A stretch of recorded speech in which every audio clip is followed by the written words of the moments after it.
Good evening, dear listener. Tonight we delve back into the hidden corners of history, seeking those subtle moments that quietly influence the world.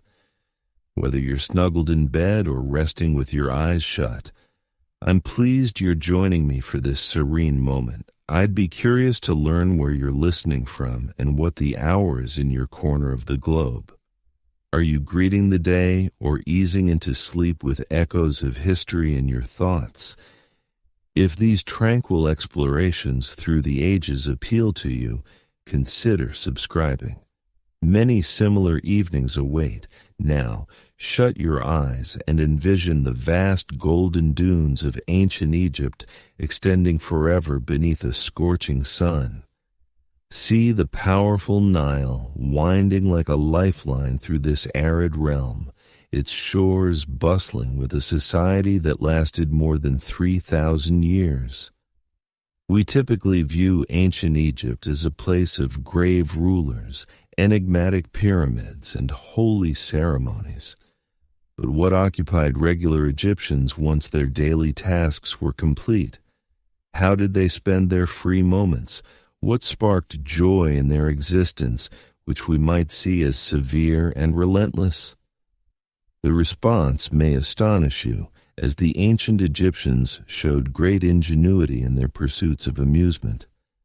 They devised activities that appear odd to our contemporary tastes, but they highlight a society that cherished happiness, rivalry, and the basic delight of enjoyment, much like we do now. Let's start with one of the least expected types of diversion, the ancient Egyptian fixation on games involving luck and tactics. Though we may think gambling is a recent flaw, Egyptians were tossing dice and wagering bets more than 4,000 years ago.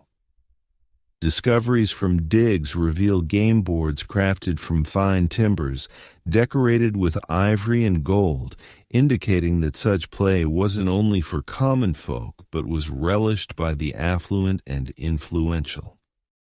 The favored game among them was known as Senet, which means something like passing or the game of passing through. This wasn't just a casual afternoon activity. It was thought to represent a spiritual voyage into the beyond. The board featured 30 squares in 3 rows of 10, and participants advanced their tokens based on throws of sticks or animal bones acting as dice. What set Senet apart was its twofold essence. At first glance, it resembled a basic racing contest akin to our backgammon.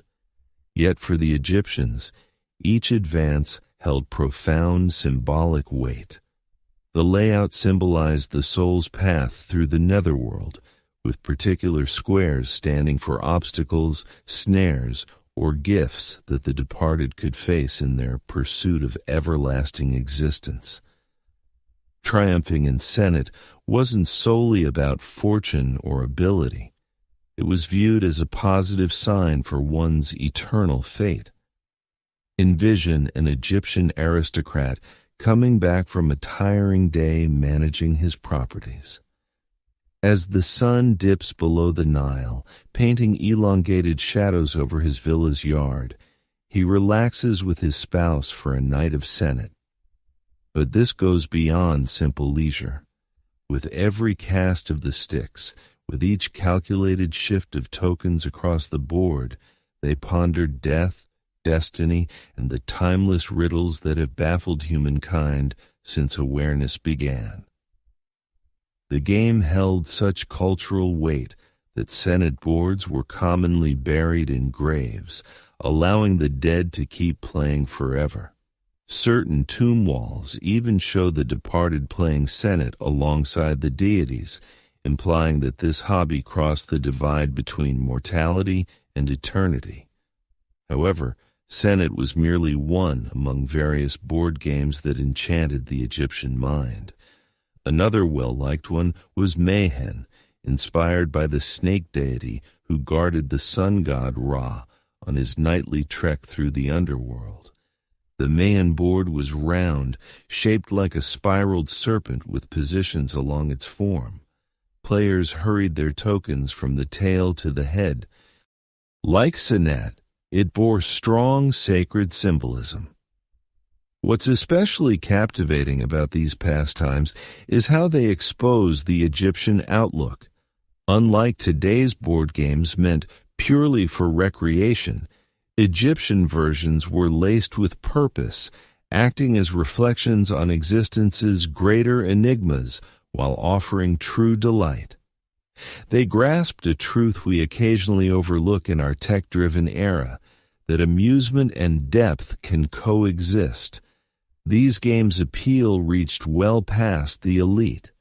Excavators have uncovered basic Senet boards etched into temple grounds, cut into laborer dwellings, and even inscribed on the Great Pyramid by its constructors during meal breaks. It appears that from pharaoh to pyramid laborer, the draw of these enchanted board games was widespread. Shifting from luck and strategy games, the ancient Egyptians invented some genuinely unusual athletic events that would strike us as peculiar now. One of the oddest merged features of grappling, gymnastics, and ceremonial fights, all done without clothing and frequently to honor diverse gods. These matches weren't only shows of bodily strength, they were detailed rites that might extend over days. Competitors would experience sacred cleansing, present gifts to the gods, and then join in intricate scripted clashes that narrated tales from Egyptian lore.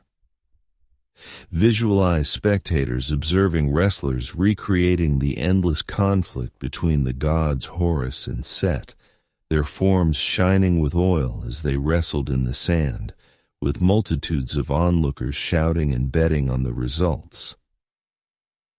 Another event that enthralled Egyptian crowds was a river-based contest held on the Nile amid the yearly inundation. Groups of youthful men would strive to topple one another from vessels using lengthy staffs, reminiscent of medieval tournament jousts, but on water. The aim was to stay upright while plunging rivals into the holy stream. These water skirmishes were usually backed by tunes, with percussion and winds offering a beat to the mayhem. What rendered this activity especially thrilling was its unpredictability. The swelling Nile brimmed with rubble, rapid flows, and sometimes hazardous creatures. Competitors had to battle not only human foes, but the waterway too. Onlookers would crowd the shores, rooting for preferred squads, as sellers hawked snacks and beverages, fostering a festive vibe that could persist for weeks. In the flood period, the Egyptians also crafted an intriguing style of rival swimming that entailed racing hippos.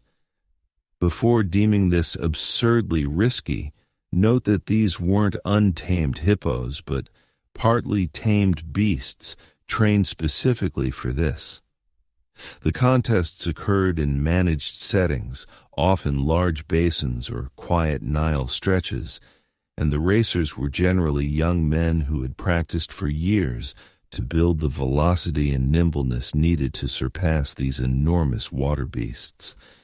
The activity demanded immense bravery and expertise. Hippos, despite their hefty look, are astonishingly swift in water and can turn fierce.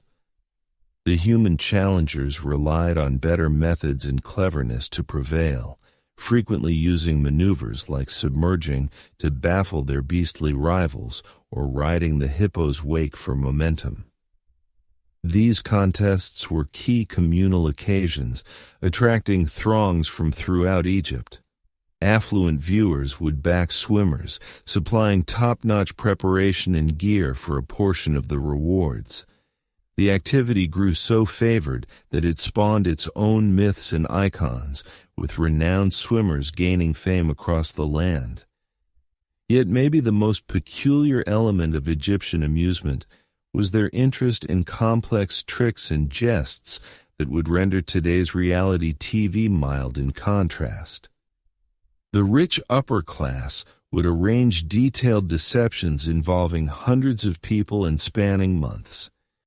A documented case describes a lord who persuaded his whole staff he had passed and been preserved, then staged his revival amid a holy feast. The ruse featured hired actors as clerics, mock interment rites, and a custom-built phony crypt. When the lord at last disclosed he was living, the festivity endured a week and remained a topic in Egyptian circles for years. Another common jest resembled what we'd term drastic transformations of unaware targets. Wealthy Egyptians would plot to subtly dose friends or servants with safe sleep aids, then fully alter their looks during slumber. The target could awaken with hair tinted differently, skin adorned with detailed patterns, or clad in attire of the other gender. These jests weren't spiteful, but viewed as displays of cleverness and imagination. The finest jests were those that narrated a tale or expressed a profound idea, often weaving in aspects of Egyptian myths or recent happenings. A triumphant prankster was lauded for their resourcefulness and became a desired invitee in Egyptian elite circles. The Egyptians also crafted detailed styles of dramatic amusement blending humor, tragedy, and sacred rites. These shows frequently happened amid holy feasts and could engage whole groups. Unlike the Greek drama we're more acquainted with, Egyptian dramatic shows were very engaging, with viewers anticipated to join the proceedings. A favored kind of show was termed the contendings, which restaged mythical clashes between deities and fiends. Viewers would receive parts as assorted holy entities, and the full assembly would take part in detailed scripted routines that might go on for hours. These shows were part diversion, part holy rite, and part group unity event. What rendered these dramatic occasions especially compelling was their spontaneous quality. Though basic plots existed, much of the speech and action arose on the spot from those involved. This ensured no two shows were identical, and crowds would come back often to witness how known tales could vary each time. The Egyptians also maintained a custom of humorous tale spinning that featured grand fibs and overstatements. Expert tale weavers would vie to spin the wildest yarns while keeping a fully earnest expression. These rivalries, called contests of pleasant deception, were assessed by groups of specialists who judged narratives on ingenuity, wit, and the tale weaver's skill in persuading the crowd that their absurd yarn could be factual. A notable instance preserved in old writings recounts a tale weaver who asserted he found a vale where beasts spoke flawless Egyptian and had established their own regime, including a council of parrots and a judiciary led by a sagacious aged elephant. The tale weaver devoted hours outlining the political schemes and societal habits of this fanciful beast realm, all while upholding such assurance that many listeners started believing the yarn was true. These tale-spinning rivalries disclose a key facet of Egyptian society, their regard for cleverness, originality, and narrative strength. They realized that amusement could be enjoyable and mentally invigorating, that mirth and insight could pair together. Maybe most astonishingly, the ancient Egyptians were trailblazers in what we'd identify as extreme athletics today. They fashioned a type of chariot racing that rendered Roman versions seem downright secure. Egyptian chariots were intentionally unstable, with elevated balance points and wheels detachable mid-race. The objective wasn't only to reach the end first, but to achieve it while executing ever riskier feats.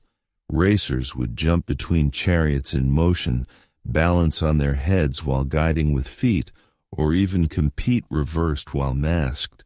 The audiences adored the show, and triumphant chariot performers became among the most acclaimed personalities in Egyptian society.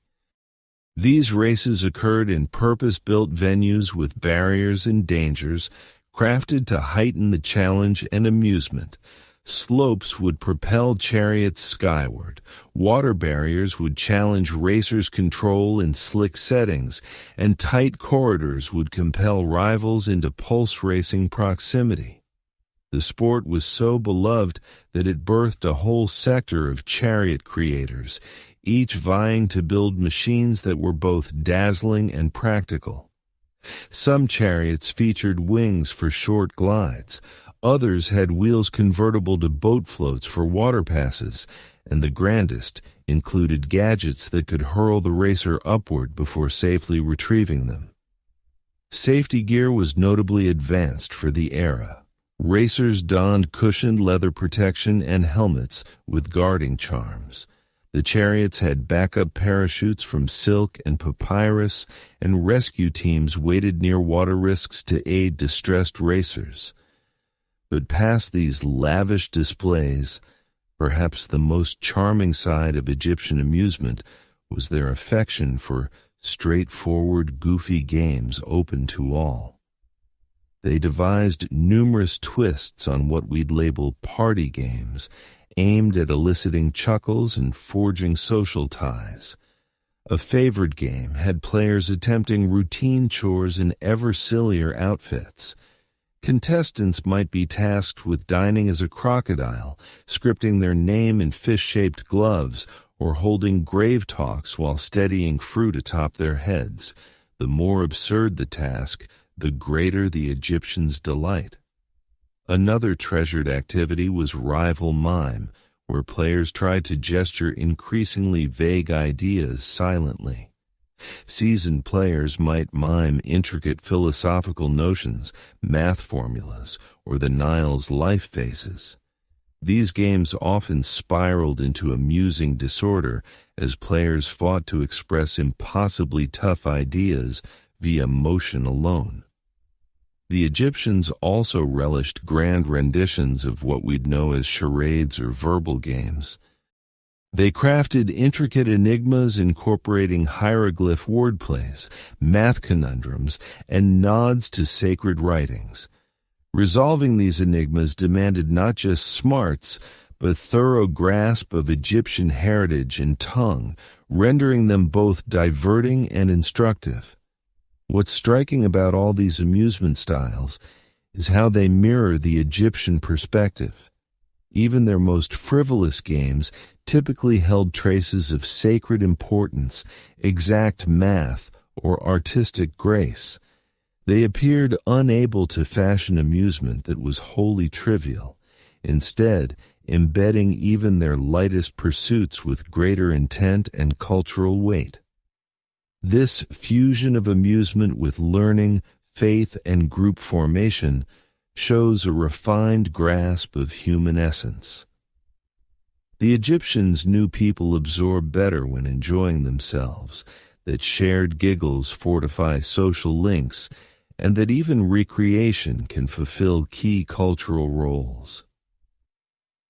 As we ponder these odd and marvelous styles of ancient Egyptian amusement, we're prompted that the human craving for fun, contest, and social linkage spans eras and societies. While the exact amusement forms evolve, the core needs they meet stay steady over millennia. The ancient Egyptians might have raced hippos and tricked pals in ways odd to us, but they were essentially pursuing the same basic human endeavors that fill our downtime now. Testing themselves, linking with others, and discovering delight amid life's trials. Maybe there's a lesson in their amusement style for us. In our era of digital lures and passive intake, the Egyptian pattern of active, purposeful, community-focused fun presents a worthwhile option. Their games called for ability, originality, and interaction. Their amusement united people instead of dividing them. Their fun carried essence and importance beyond simple diversion. As we slip into slumber tonight, let's hold the vision of ancient Egyptians clustered around Senet boards, musing on forever while savoring one another's presence. Let's recall the laughter ringing over the Nile as companions joined in detailed pranks and goofy games. And perhaps let's decide to infuse a bit more of that meaningful play spirit into our own routines. For ultimately, the ancient Egyptians grasped something deep, that amusement at its finest doesn't merely kill time. It enriches the spirit, bolsters groups, and affirms that even amid life's toughest trials, there's always space for delight, mirth, and the plain joy of human linkage. Sweet dreams, dear listeners, and may your leisure be brimming with the sort of meaningful fun that would honor an ancient Egyptian. Looking at your script so far and the reference materials, I can see you've established a strong foundation covering ancient Egyptian entertainment. For part 2, I'll continue with their musical and dance traditions, competitive sports, and social gatherings while maintaining the engaging, descriptive style you've established. But perhaps no aspect of ancient Egyptian entertainment was more central to their daily lives than music and dance. Picture yourself walking through the bustling streets of Memphis during the New Kingdom period. The air would be filled with the melodic sounds of harps, flutes, and sistrums, those distinctive metal rattles sacred to the goddess Hathor. Music wasn't just background noise. It was the heartbeat of Egyptian society, pulsing through every celebration, religious ceremony, and social gathering. The Egyptians developed an incredibly sophisticated musical culture that would make our modern concert halls seem almost primitive by comparison. They had orchestras, yes, actual orchestras performing complex compositions with dozens of musicians playing harps, lyres, oboes, trumpets, and percussion instruments. These weren't amateur garage bands either. Professional musicians held prestigious positions in society, often attached to temples or noble households, spending years perfecting their craft. What's truly fascinating is how seriously they took musical education. Wealthy Egyptian children learned to play instruments as part of their basic education, much like we might teach piano lessons today. But their instruments were works of art in themselves. Archaeologists have discovered harps decorated with intricate gold inlays, flutes carved from precious woods, and sistrums adorned with the faces of gods and goddesses. Dance was equally elaborate and meaningful. Egyptian dancers weren't simply moving to music. They were telling stories, channeling divine energy, and creating living art. Professional dance troupes performed at banquets, religious festivals, and state ceremonies. These performances could last for hours with dancers wearing elaborate costumes and makeup, their movements precisely choreographed to represent everything from the flooding of the Nile to the journey of the sun across the sky. But here's where it gets really interesting.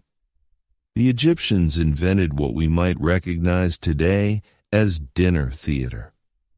Wealthy families would host elaborate banquets where professional entertainers, musicians, dancers, acrobats, and storytellers would perform between courses. Imagine attending a dinner party where instead of awkward small talk, you were treated to acrobats performing impossible feats, dancers recreating mythological stories, and musicians playing compositions that had been passed down for generations. The instruments themselves tell incredible stories. The sistrum, for instance, wasn't just a musical instrument. It was believed to have magical properties. When shaken, it could ward off evil spirits, ensure good harvests, and even resurrect the dead. Temple priestesses would use sistrums during religious ceremonies, creating rhythmic patterns that were thought to maintain cosmic harmony. Egyptian musical notation was remarkably advanced, too. They developed systems for recording compositions, though much simpler than our modern notation. Musicians would use hand signals and body movements to conduct orchestras, and they had specific musical modes associated with different emotions and purposes. There were work songs for laborers, love songs for romantic occasions, and sacred hymns for religious ceremonies. The social aspect of Egyptian entertainment extended far beyond formal performances.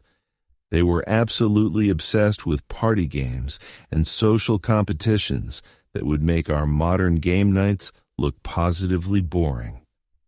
One popular game called Kum involved teams competing to build the most elaborate miniature monuments out of mud and straw, with judges scoring based on creativity, accuracy, and speed. Winners received prizes ranging from jewelry to livestock. Another favorite was called the Game of the Pharaoh, where participants would take turns impersonating different gods and goddesses, while others had to guess which deity was being portrayed. This wasn't just silly charades. It required extensive knowledge of mythology, religious practices, and cultural traditions. Players who demonstrated exceptional knowledge were often recruited as scribes or temple assistants.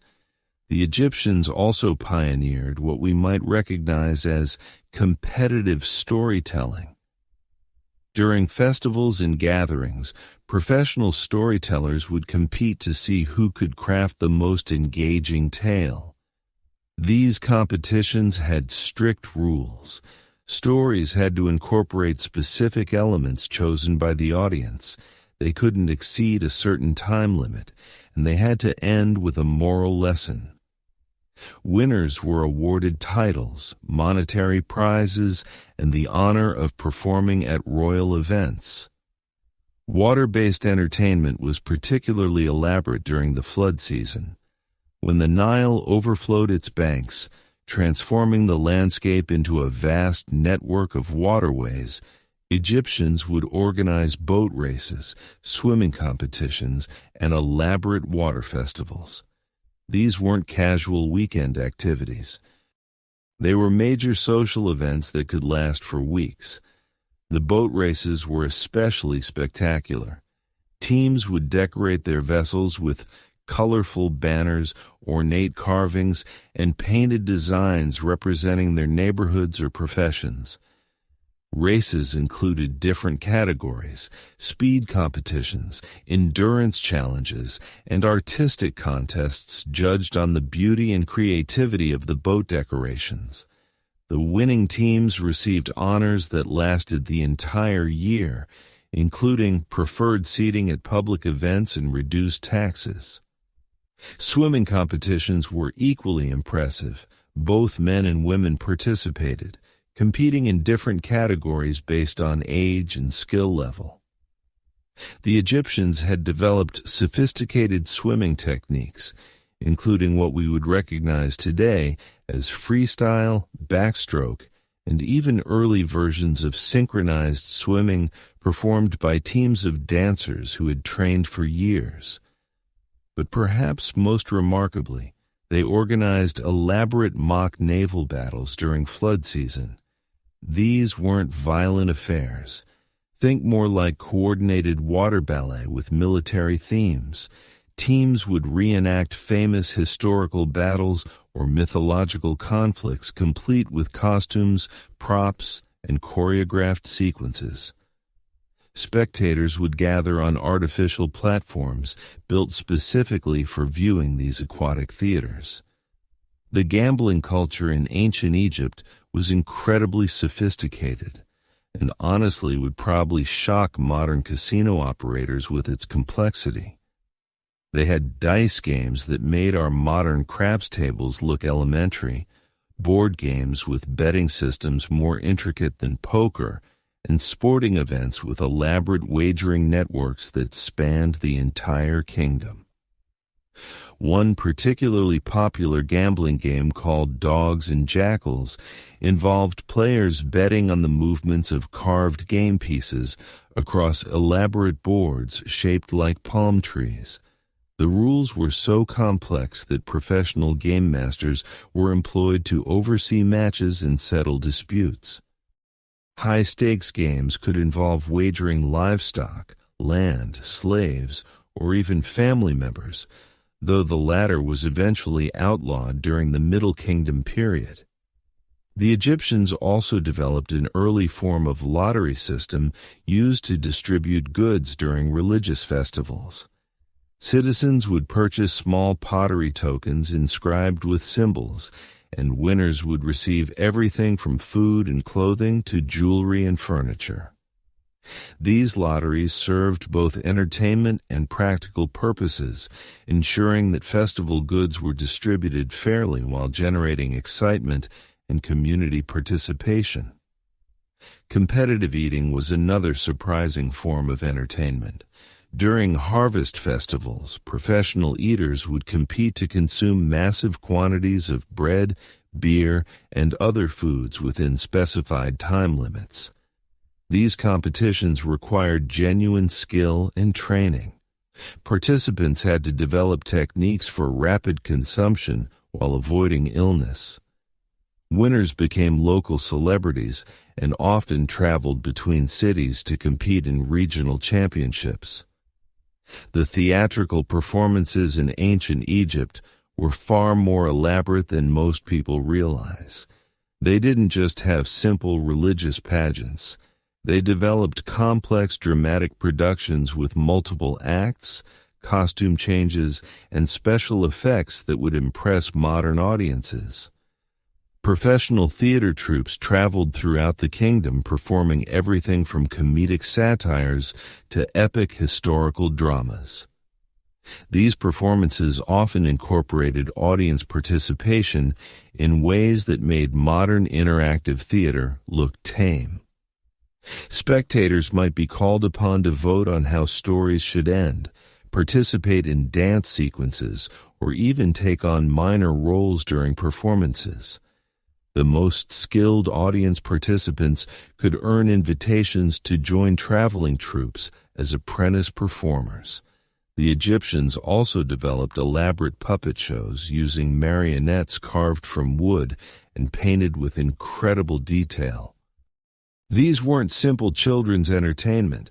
Puppet performances could address serious social and political issues, often serving as a safe way to critique government policies or social problems. Master puppeteers were highly respected artists who spent decades perfecting their craft. Magic shows and illusion performances were incredibly popular and surprisingly sophisticated. Egyptian magicians developed tricks that wouldn't be out of place in modern Las Vegas shows. They performed elaborate illusions involving disappearing objects, apparent levitation, and mind-reading demonstrations. These performances often incorporated genuine religious elements, blurring the line between entertainment and spiritual practice. The social drinking culture in ancient Egypt was remarkably complex and played a central role in their entertainment. Beer wasn't just a beverage, it was a social lubricant that facilitated everything from business negotiations to romantic encounters. They had beer halls that functioned like modern sports bars, complete with games, competitions, and social hierarchies based on drinking prowess. Wine appreciation was elevated to an art form among the wealthy. They developed sophisticated tasting rituals, vintage classifications, and social customs around wine consumption that rivaled anything found in modern sommelier culture. Wine tasting competitions were popular entertainment at upper-class gatherings, with participants judging wines based on color, aroma, taste, and the emotional responses they produced. The Egyptians even developed early forms of what we might recognize as reality competition shows. During major festivals, citizens could compete in challenges that tested everything from intellectual knowledge to physical prowess to artistic ability. These competitions were organized like tournaments with preliminary rounds leading to championship events that drew spectators from across the region. What made Egyptian entertainment truly special was how it seamlessly blended pleasure with purpose, individual achievement with community building, and earthly enjoyment with spiritual significance. They understood something that modern entertainment often misses. The best fun comes when people feel connected to something larger than themselves, whether that's their community, their culture, or their understanding of the divine. These weren't people simply trying to kill time or escape from their problems. They were actively creating experiences that enriched their lives, strengthened their relationships, and deepened their connection to the world around them. Their entertainment served as education. Their games built character, and their celebrations reinforced the values that held their society together. As we've seen, ancient Egyptian entertainment was far from primitive or boring. It was a sophisticated, multifaceted cultural phenomenon that engaged people on every level: physical, intellectual, emotional, and spiritual. They created forms of fun that were simultaneously meaningful and joyous, challenging and rewarding, individual and communal. Their approach to entertainment offers us valuable insights into what makes activities truly engaging and fulfilling. They understood that the best entertainment doesn't just distract us from life. It helps us engage more fully with life, connecting us to our communities, our traditions, and our deepest aspirations for meaning and joy. But not all Egyptian entertainment was reserved for grand spectacles and royal courts. In the quieter corners of daily life, ordinary Egyptians found their own ways to pass time and create joy amidst the rhythms of work along the Nile. Picture, if you will, a typical Egyptian household on a warm evening as the sun begins its descent toward the western horizon.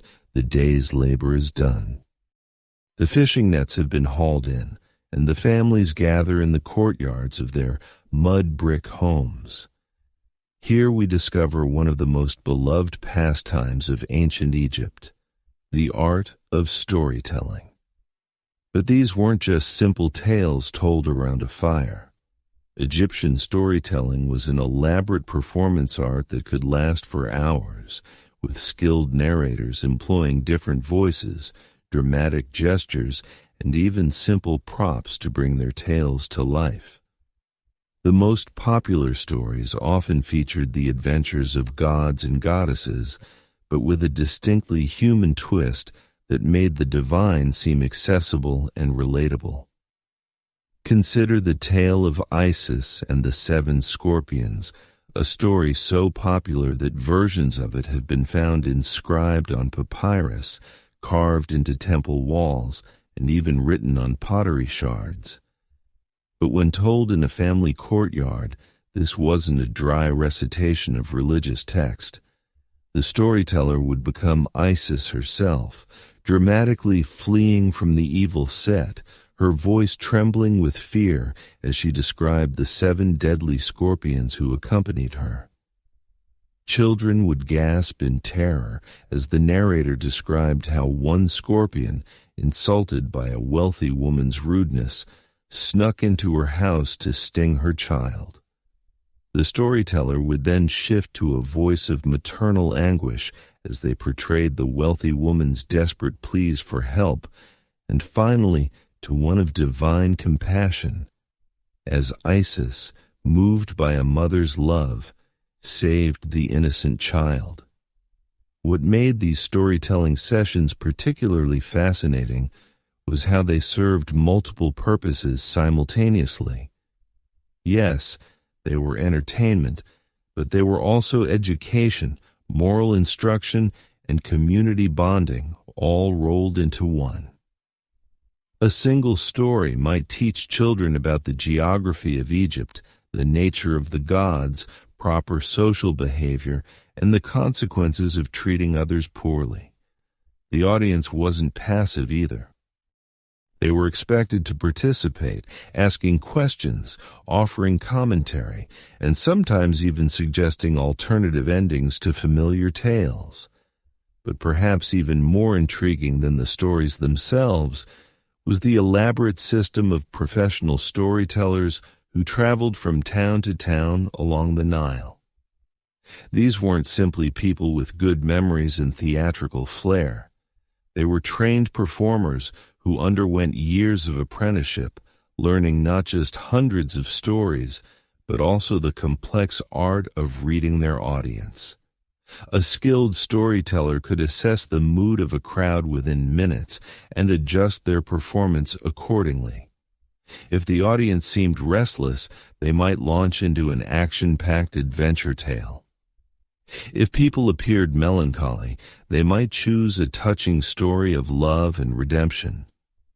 These traveling storytellers carried with them small collections of props, simple masks, colored scarves, wooden figurines, and musical instruments. But their most prized possessions were their story scrolls, papyrus documents that contained not the full text of their tales, but rather elaborate memory aids. These scrolls were covered with hieroglyphic symbols, but not in the way you might expect.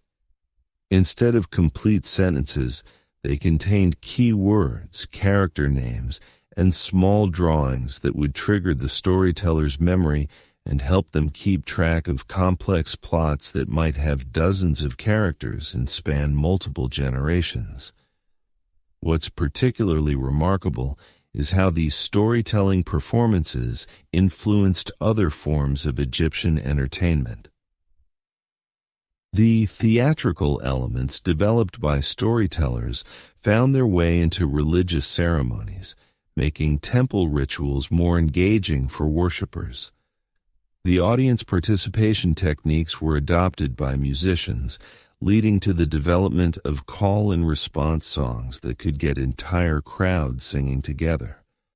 Even the memory aids used by storytellers influenced the development of Egyptian writing, as scribes began experimenting with ways to make their texts more vivid and memorable.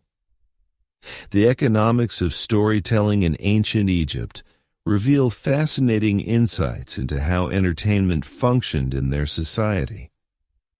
Professional storytellers didn't typically charge admission fees in the way we might expect. Instead, they relied on a complex system of gift-giving and reciprocal obligations.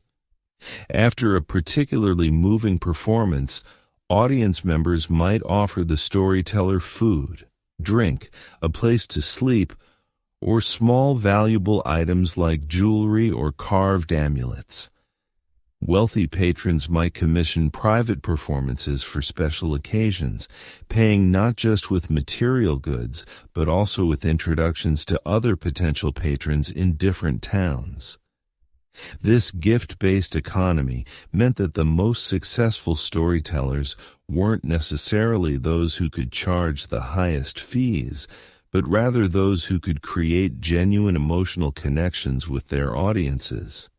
A storyteller who could make people laugh until their sides hurt or cry over the fate of a fictional character or gasp in amazement at a plot twist would find themselves welcomed back to the same communities year after year, building relationships that could sustain them throughout their careers. The training of storytellers reveals how seriously Egyptians took this form of entertainment. Young apprentices didn't just memorize stories, they studied human psychology, learning to recognize the subtle signs of audience engagement or boredom. They practiced voice control for hours, developing the ability to shift seamlessly between the booming voice of a god and the whispered conspiracies of palace intrigue. They learned to read the social dynamics of different communities, understanding that a story that delighted farmers in the Nile Delta might fall flat with merchants in Thebes. Perhaps most importantly, they studied the art of improvisation. While the basic plots of popular stories remained consistent, skilled storytellers were expected to adapt details to their specific audience and circumstances.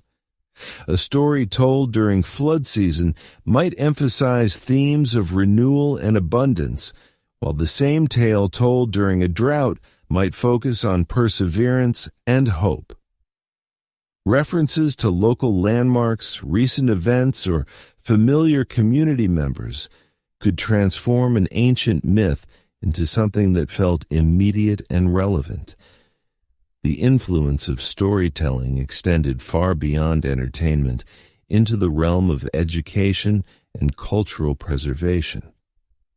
In a society where literacy was limited to a small educated elite, storytellers served as living libraries, preserving and transmitting knowledge across generations. Historical events, geographical information, religious teachings, moral lessons, and practical wisdom were all embedded within entertaining narratives that made them easier to remember and more likely to be passed on. Some of the most skilled storytellers specialized in historical tales, weaving together fact and legend to create compelling narratives about Egypt's past. These historical storytellers served an important political function as well, helping to legitimize the rule of current pharaohs by connecting them to the glorious deeds of their predecessors. A story about the great conquests of Thutmose III might subtly emphasize the military prowess that ran in the royal bloodline, while a tale about the wisdom of Amenhotep III could highlight the intellectual traditions that the current ruler embodied. The religious dimensions of storytelling were equally complex and fascinating. While temple priests conducted formal religious ceremonies, storytellers made the gods accessible to ordinary people through narratives that emphasized the human-like qualities of divine beings. These stories served as a form of popular theology, helping people understand complex religious concepts through concrete, relatable scenarios. The god Thoth might appear not as an abstract concept of wisdom, but as a clever character who outwitted his enemies through cunning wordplay. The goddess Hathor might be portrayed not as a distant divine figure, but as a mother whose fierce love for her children led her to perform amazing feats. This popularization of religious themes sometimes put storytellers at odds with the official priesthood, who preferred to maintain tighter control over religious interpretation. However, the stories were so popular and served such important social functions that they were generally tolerated and even encouraged. Smart priests recognized that storytellers were actually strengthening religious belief by making it more accessible and emotionally engaging for ordinary people. The seasonal rhythms of Egyptian life deeply influenced storytelling traditions. During the flood season, when much of the population was temporarily displaced from their normal activities, storytelling reached its peak. Communities that were usually scattered across the countryside found themselves gathered together on higher ground, creating perfect conditions for elaborate storytelling festivals that could last for weeks. These seasonal gatherings became so important that they influenced the development of Egyptian calendar systems, with certain stories traditionally told only during specific times of the year. The technical aspects of storytelling performance were remarkably sophisticated. Skilled storytellers developed techniques for projecting their voices to reach large outdoor audiences without amplification. They learned to use the acoustics of different spaces, the echo in temple courtyards, the intimate atmosphere of small homes, the open expanses of festival grounds, to enhance their performances. They understood how lighting affected storytelling, timing their most dramatic moments to coincide with the flickering of oil lamps or the play of shadows from a setting sun. Physical endurance was also crucial, as popular storytellers might perform for hours without a break. They developed breathing techniques that allowed them to maintain vocal clarity throughout long performances, and they learned to pace their energy so that they could build to climactic moments without exhausting themselves. The most skilled performers could seamlessly transition between high-energy action sequences and quiet, intimate moments, keeping their audiences engaged through a full spectrum of emotional experiences. The collaborative nature of Egyptian storytelling challenges our modern assumptions about individual artistic expression. While we tend to think of stories as having specific authors, Egyptian tales were typically communal creations that evolved over time through the contributions of multiple storytellers. A story that began as a simple folk tale in one village might acquire new characters, plot twists, and moral dimensions as it traveled along the Nile, shaped by the creative input of dozens of different performers.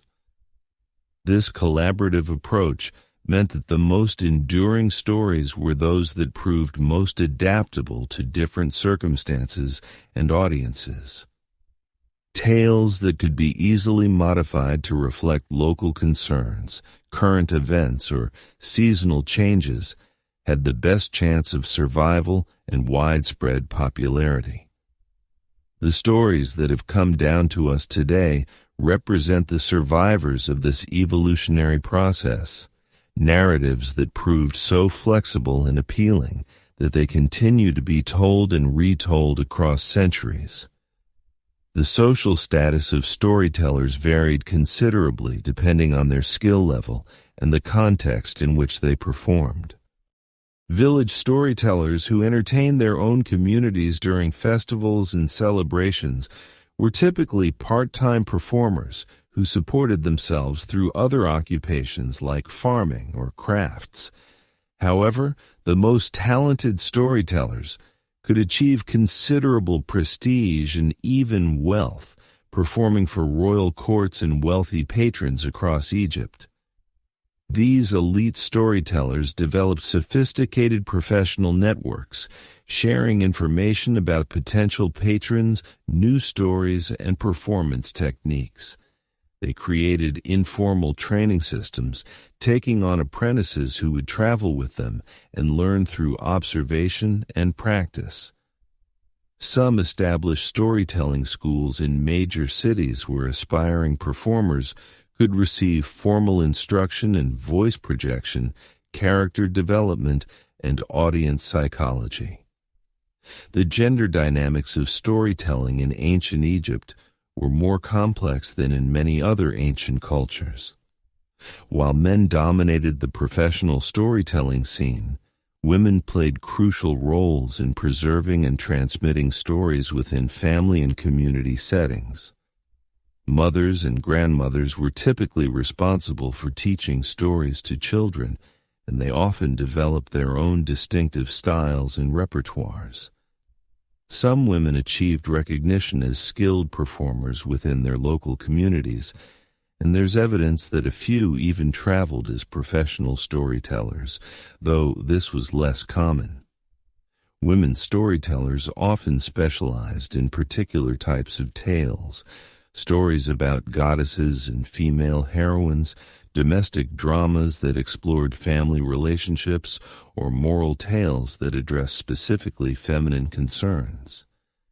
These stories served important functions in transmitting cultural knowledge about women's roles, expectations, and possibilities within Egyptian society. They also provided spaces for subtle commentary on gender relations and social norms, allowing women to express perspectives that might not be welcome in other contexts. The international dimensions of Egyptian storytelling reveal the cosmopolitan nature of ancient Egyptian culture. Storytellers frequently incorporated elements from foreign cultures, adapting tales from Nubia, the Levant, and other neighboring regions to Egyptian sensibilities. These cross-cultural exchanges enriched Egyptian storytelling traditions, while also serving as vehicles for learning about other peoples and places. Some storytellers specialized in exotic tales about distant lands and foreign customs, satisfying Egyptian curiosity about the wider world. These stories served educational functions, teaching audiences about geography, foreign political systems, and different religious beliefs. They also reinforced Egyptian cultural identity by contrasting Egyptian values and customs with those of other peoples, usually to Egypt's advantage. The preservation of these storytelling traditions through visual art provides us with invaluable insights into performance practices that would otherwise be lost to history. Tomb paintings and temple reliefs frequently depict storytelling scenes, showing us details about costume, gesture, audience composition, and performance settings. These images reveal that storytelling was considered important enough to include in the permanent artistic record of Egyptian civilization, alongside scenes of religious ceremonies, royal activities, and daily life. Musical instruments often accompanied storytelling performances, with simple percussion instruments helping to maintain rhythm and emphasize dramatic moments.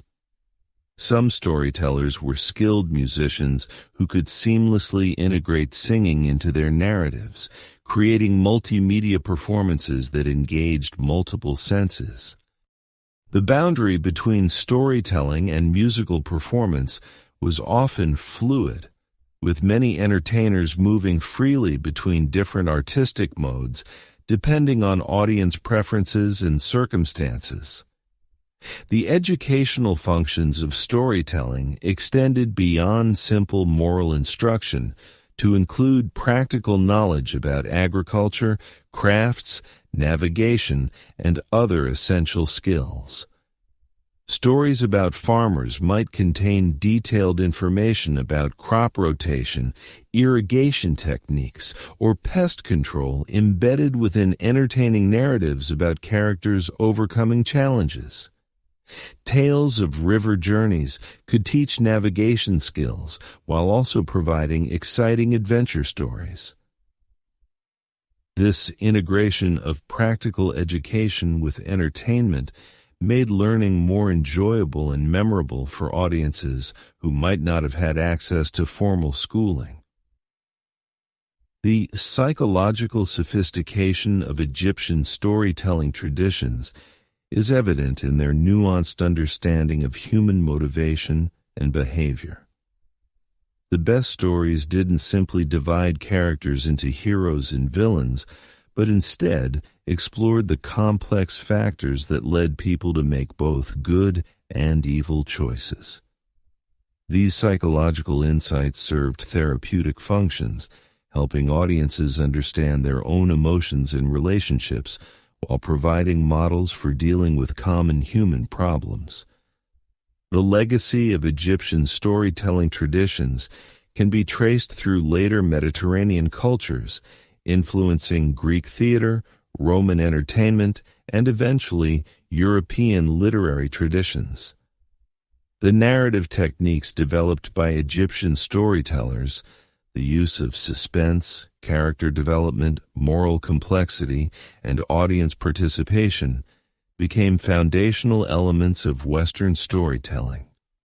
Even today, many of the basic principles of effective narrative that we use in movies, television, and literature can be traced back to innovations first developed by ancient Egyptian storytellers working to captivate audiences along the Nile over 3,000 years ago.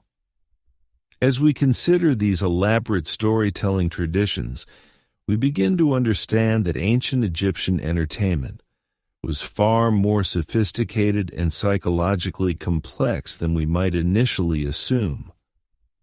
These weren't simply primitive diversions, but rather carefully crafted cultural practices that served multiple important functions within Egyptian society.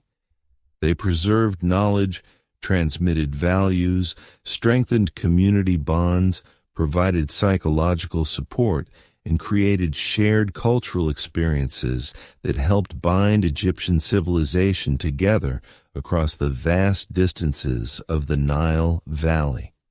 The time and energy that Egyptians invested in developing these storytelling traditions reveals something profound about their priorities and values.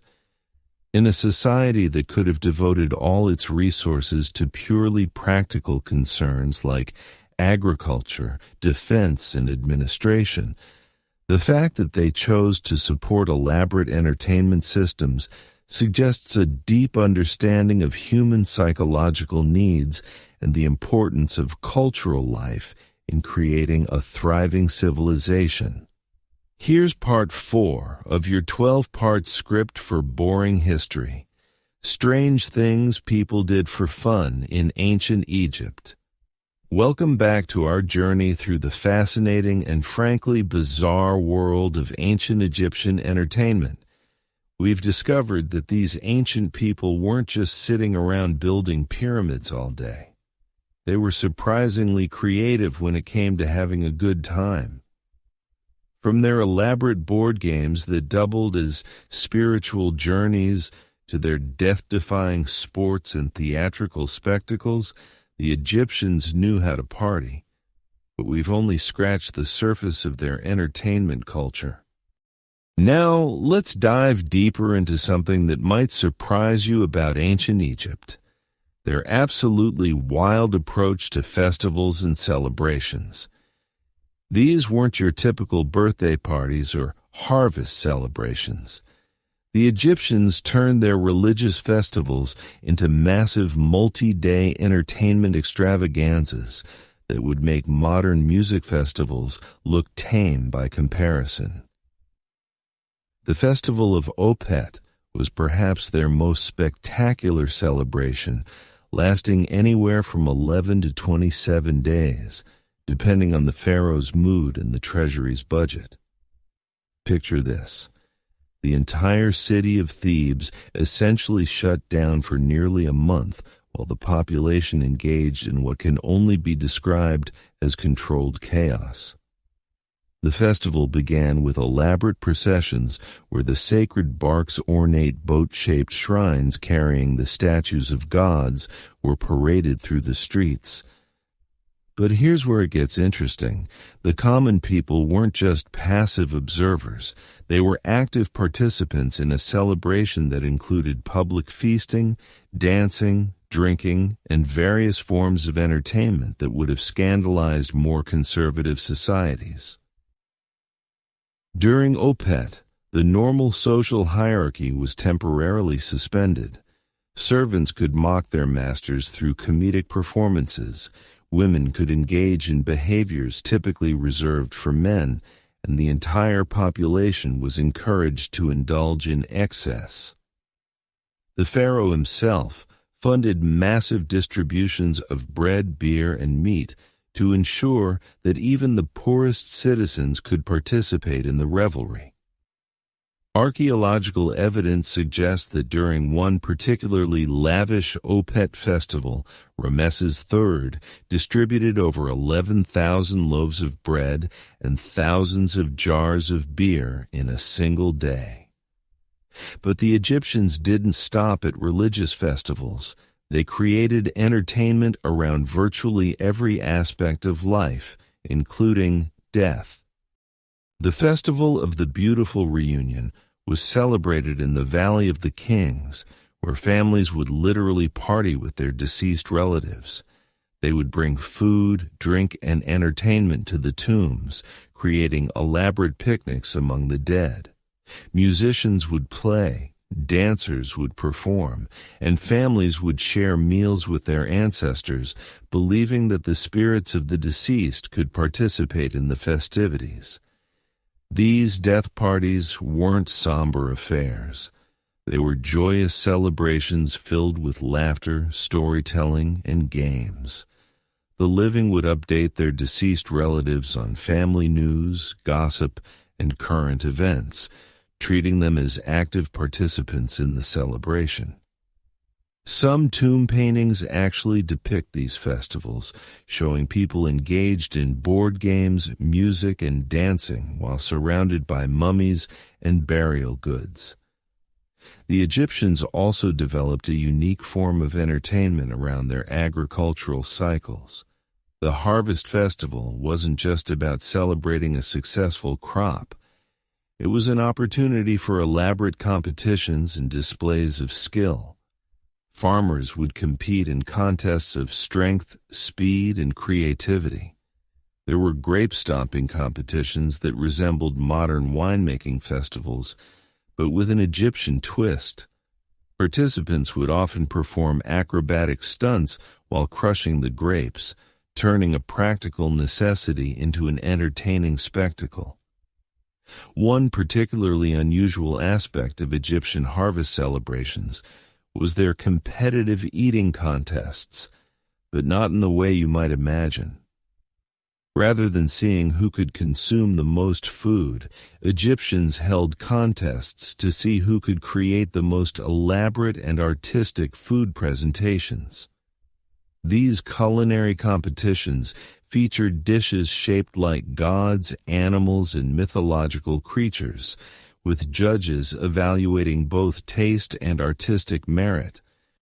The Festival of Drunkenness, dedicated to the goddess Hathor, was exactly what it sounds like, a state-sponsored celebration of intoxication.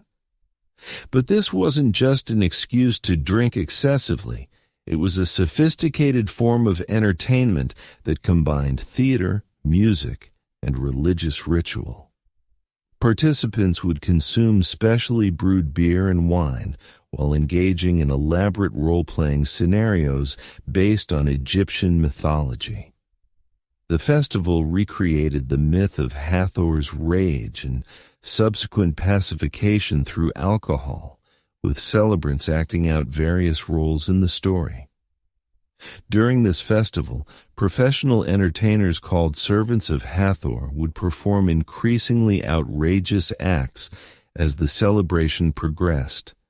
These included comedic sketches that parodied daily life, improvised musical performances, and dramatic reenactments of famous myths.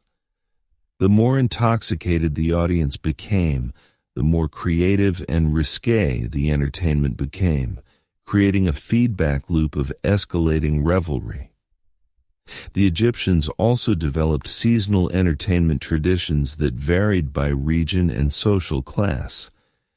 In the Delta regions, they celebrated the annual flooding of the Nile with water festivals that included boat races, swimming competitions, and elaborate water pageants. These weren't simple races. They were theatrical productions with decorated boats representing different gods and mythological scenes. Participants would dress in costumes and perform while navigating the flooded fields, creating moving theatrical displays visible from great distances. Desert communities developed their own unique entertainment traditions centered around the harsh environment they inhabited. They created endurance competitions that tested participants' ability to survive in extreme conditions, but these were structured as games rather than genuine survival challenges. Competitors would navigate obstacle courses in the desert, solve puzzles related to survival skills, and demonstrate their knowledge of desert lore through storytelling competitions. The Egyptians were particularly innovative when it came to nighttime entertainment. They developed elaborate shadow puppet shows using the walls of tombs and temples as screens. These performances told stories from Egyptian mythology, but with a comedic twist that often poked fun at the gods and pharaohs. The puppet shows were accompanied by live music and sound effects, creating immersive entertainment experiences that could last for hours. One of the most sophisticated forms of Egyptian entertainment was their development of mystery festivals, elaborate events that combined elements of theater, puzzle solving, and religious ritual. Participants would be given clues and challenges that required them to demonstrate knowledge of Egyptian mythology, history, and culture. These festivals could last for weeks, with participants traveling throughout Egypt to solve increasingly complex puzzles and challenges. The Egyptians also created entertainment around their fascination with the afterlife. They developed elaborate role-playing games where participants would act out journeys through the underworld, facing challenges and obstacles described in the Book of the Dead. These weren't somber religious ceremonies. They were exciting adventure games that allowed people to experience the afterlife journey in a safe, entertaining context. Perhaps most remarkably, the Egyptians created entertainment that was specifically designed to be educational. They developed complex storytelling traditions that taught history, mathematics, astronomy, and other subjects through engaging narratives and interactive experiences. Children and adults would participate in educational games that made learning enjoyable rather than tedious. Their astronomical festivals combined entertainment with scientific observation. During certain celestial events, communities would gather for all-night celebrations that included stargazing competitions, mathematical puzzles based on astronomical calculations, and theatrical performances that told stories about the constellations. These events made scientific knowledge accessible and entertaining for the general population. The Egyptians also pioneered forms of entertainment that we might recognize today as early versions of escape rooms or adventure games. They created elaborate puzzle chambers in temples and palaces where participants had to solve increasingly complex challenges to progress through different rooms. These experiences combined physical challenges, intellectual puzzles, and theatrical elements to create immersive entertainment experiences. What makes Egyptian entertainment culture truly remarkable is how it served multiple purposes simultaneously. Their festivals and celebrations weren't just fun. They were sophisticated systems for maintaining social cohesion, transmitting cultural knowledge, providing economic stimulus, and reinforcing religious beliefs. A single festival might include elements that entertained the masses, educated the young, honored the gods, celebrated the pharaoh, and provided opportunities for social mobility. The scale and sophistication of Egyptian entertainment also reveals something important about their society. The fact that they invested so much time, energy, and resources into creating elaborate forms of fun suggests a civilization that valued joy, creativity, and community celebration. Even their most serious religious and cultural practices were infused with elements of entertainment and enjoyment. This integration of entertainment into all aspects of life created a culture where learning, working, and celebrating were interconnected rather than separate activities. The Egyptians understood something that modern societies sometimes forget, that entertainment isn't just a frivolous distraction from serious life, but an essential component of human flourishing that can enhance every other aspect of existence. As we continue exploring the strange and wonderful world of ancient Egyptian entertainment, we'll discover even more surprising ways that these ancient people found joy, meaning, and community through their creative and often bizarre approaches to having fun. Their legacy reminds us that the human desire for entertainment, celebration, and shared joy is as old as civilization itself, and that sometimes the most seemingly frivolous activities reveal the deepest truths about who we are as human beings.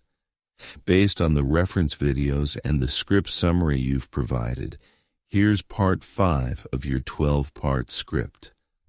But even these fleeting moments of respite couldn't mask a darker truth about ancient Egyptian entertainment. Beneath the colorful pageantry and joyous celebrations lay practices that would make modern audiences deeply uncomfortable. You see, not all forms of ancient fun were created equal, and some of the most popular entertainments came at a terrible human cost. Take gladiatorial combat, for instance. While we often associate this with Rome, the Egyptians had their own brutal spectacles that drew massive crowds. In the great amphitheaters of Alexandria, captured prisoners and condemned criminals were forced to fight wild animals or each other to the death. The roar of the crowd would echo across the city as spectators cheered for blood, their appetites for violence seemingly insatiable. Picture yourself in those stone seats, the hot sun beating down as sand soaks up crimson stains below. Wealthy Egyptians would place bets on which fighter would survive, treating human suffering as nothing more than an afternoon's entertainment. Children as young as 10 would attend these spectacles, their young minds normalized to violence in ways that shaped their understanding of power and worth. But perhaps even more disturbing were the elaborate human sacrifices that accompanied certain religious festivals. During the annual flooding of the Nile, priests would sometimes offer human lives to ensure the river's continued bounty. These weren't quick, merciful deaths. Victims were often buried alive in the foundations of new temples, their final screams believed to strengthen the sacred structures above them. The festival of Mehen, celebrating fertility and harvest, sometimes included ritual drownings where young people were cast into the Nile while still breathing. Witnesses described how the crowd would sing and dance as the water closed over desperate faces, believing that the river god demanded this price for another year of abundance. Even children's games carried dark undertones. Archaeological evidence suggests that some Egyptian toys were actually miniature torture devices, teaching young ones about the various punishments awaiting criminals and slaves. Wooden dolls with removable limbs weren't just playthings, but tools for understanding the harsh realities of justice in their society. The wealthy elite had their own twisted forms of entertainment. At private banquets, it wasn't uncommon for hosts to force slaves to perform increasingly degrading acts for the amusement of guests. Some papyrus records describe dinner parties where servants were made to crawl on all fours like animals, bark like dogs, or endure physical abuse while nobles laughed and applauded. Women faced particular horrors in certain entertainment contexts. The sacred prostitution associated with some temple festivals meant that young girls, some barely past childhood, were forced into sexual servitude under the guise of religious duty. What was presented as honoring the gods was often little more than organized exploitation that destroyed countless lives. The famous Egyptian love of music and dance also had its sinister side. Professional entertainers were frequently slaves who faced severe punishment if their performances displeased their audiences. Musicians who played wrong notes might have fingers broken. Dancers who stumbled could be beaten publicly. The beautiful art we admire today was often created through fear and coercion. Even the beloved practice of mummification, central to Egyptian death rites, involved horrific suffering for some. While wealthy Egyptians received careful, respectful treatment after death, poor people and slaves were sometimes mummified while still alive as part of certain dark rituals. These living mummies were buried in tombs to serve their masters in the afterlife, their muffled cries slowly fading beneath layers of linen and resin. The contrast between Egypt's cultural achievements and these brutal practices reveals an uncomfortable truth about human nature. The same civilization that gave us magnificent pyramids and profound philosophical insights also normalized cruelty as entertainment. The same people who created beautiful art and poetry could watch fellow humans suffer and die for sport. This duality extended to Egyptian religious beliefs themselves. While they worshipped gods of love, wisdom, and justice, they also honored deities of war, vengeance, and destruction. The goddess Sekhmet, depicted as a lioness, was believed to delight in the blood of enemies. Festivals in her honor included mock battles that sometimes turned deadly when participants got carried away by religious fervor. Understanding these darker aspects doesn't diminish the remarkable achievements of ancient Egypt, but it does provide crucial context for how we view their society. Entertainment, religion, and daily life were interconnected in ways that could produce both breathtaking beauty and shocking cruelty, sometimes within the same celebration. The Egyptians themselves seem to recognize this tension. Many of their stories and moral teachings warned against excessive cruelty and emphasized the importance of compassion. Yet, the gap between ideal and reality remained vast, just as it does in our own time. Perhaps that's what makes studying ancient Egypt so fascinating and disturbing in equal measure. This section maintains the engaging tone while exploring the darker aspects of Egyptian entertainment, providing the complexity and contrast that will set up the remaining parts of your series. Looking at your previous script segments and the reference materials provided, here's part 6 of your boring history. Strange things people did for fun in ancient Egypt script.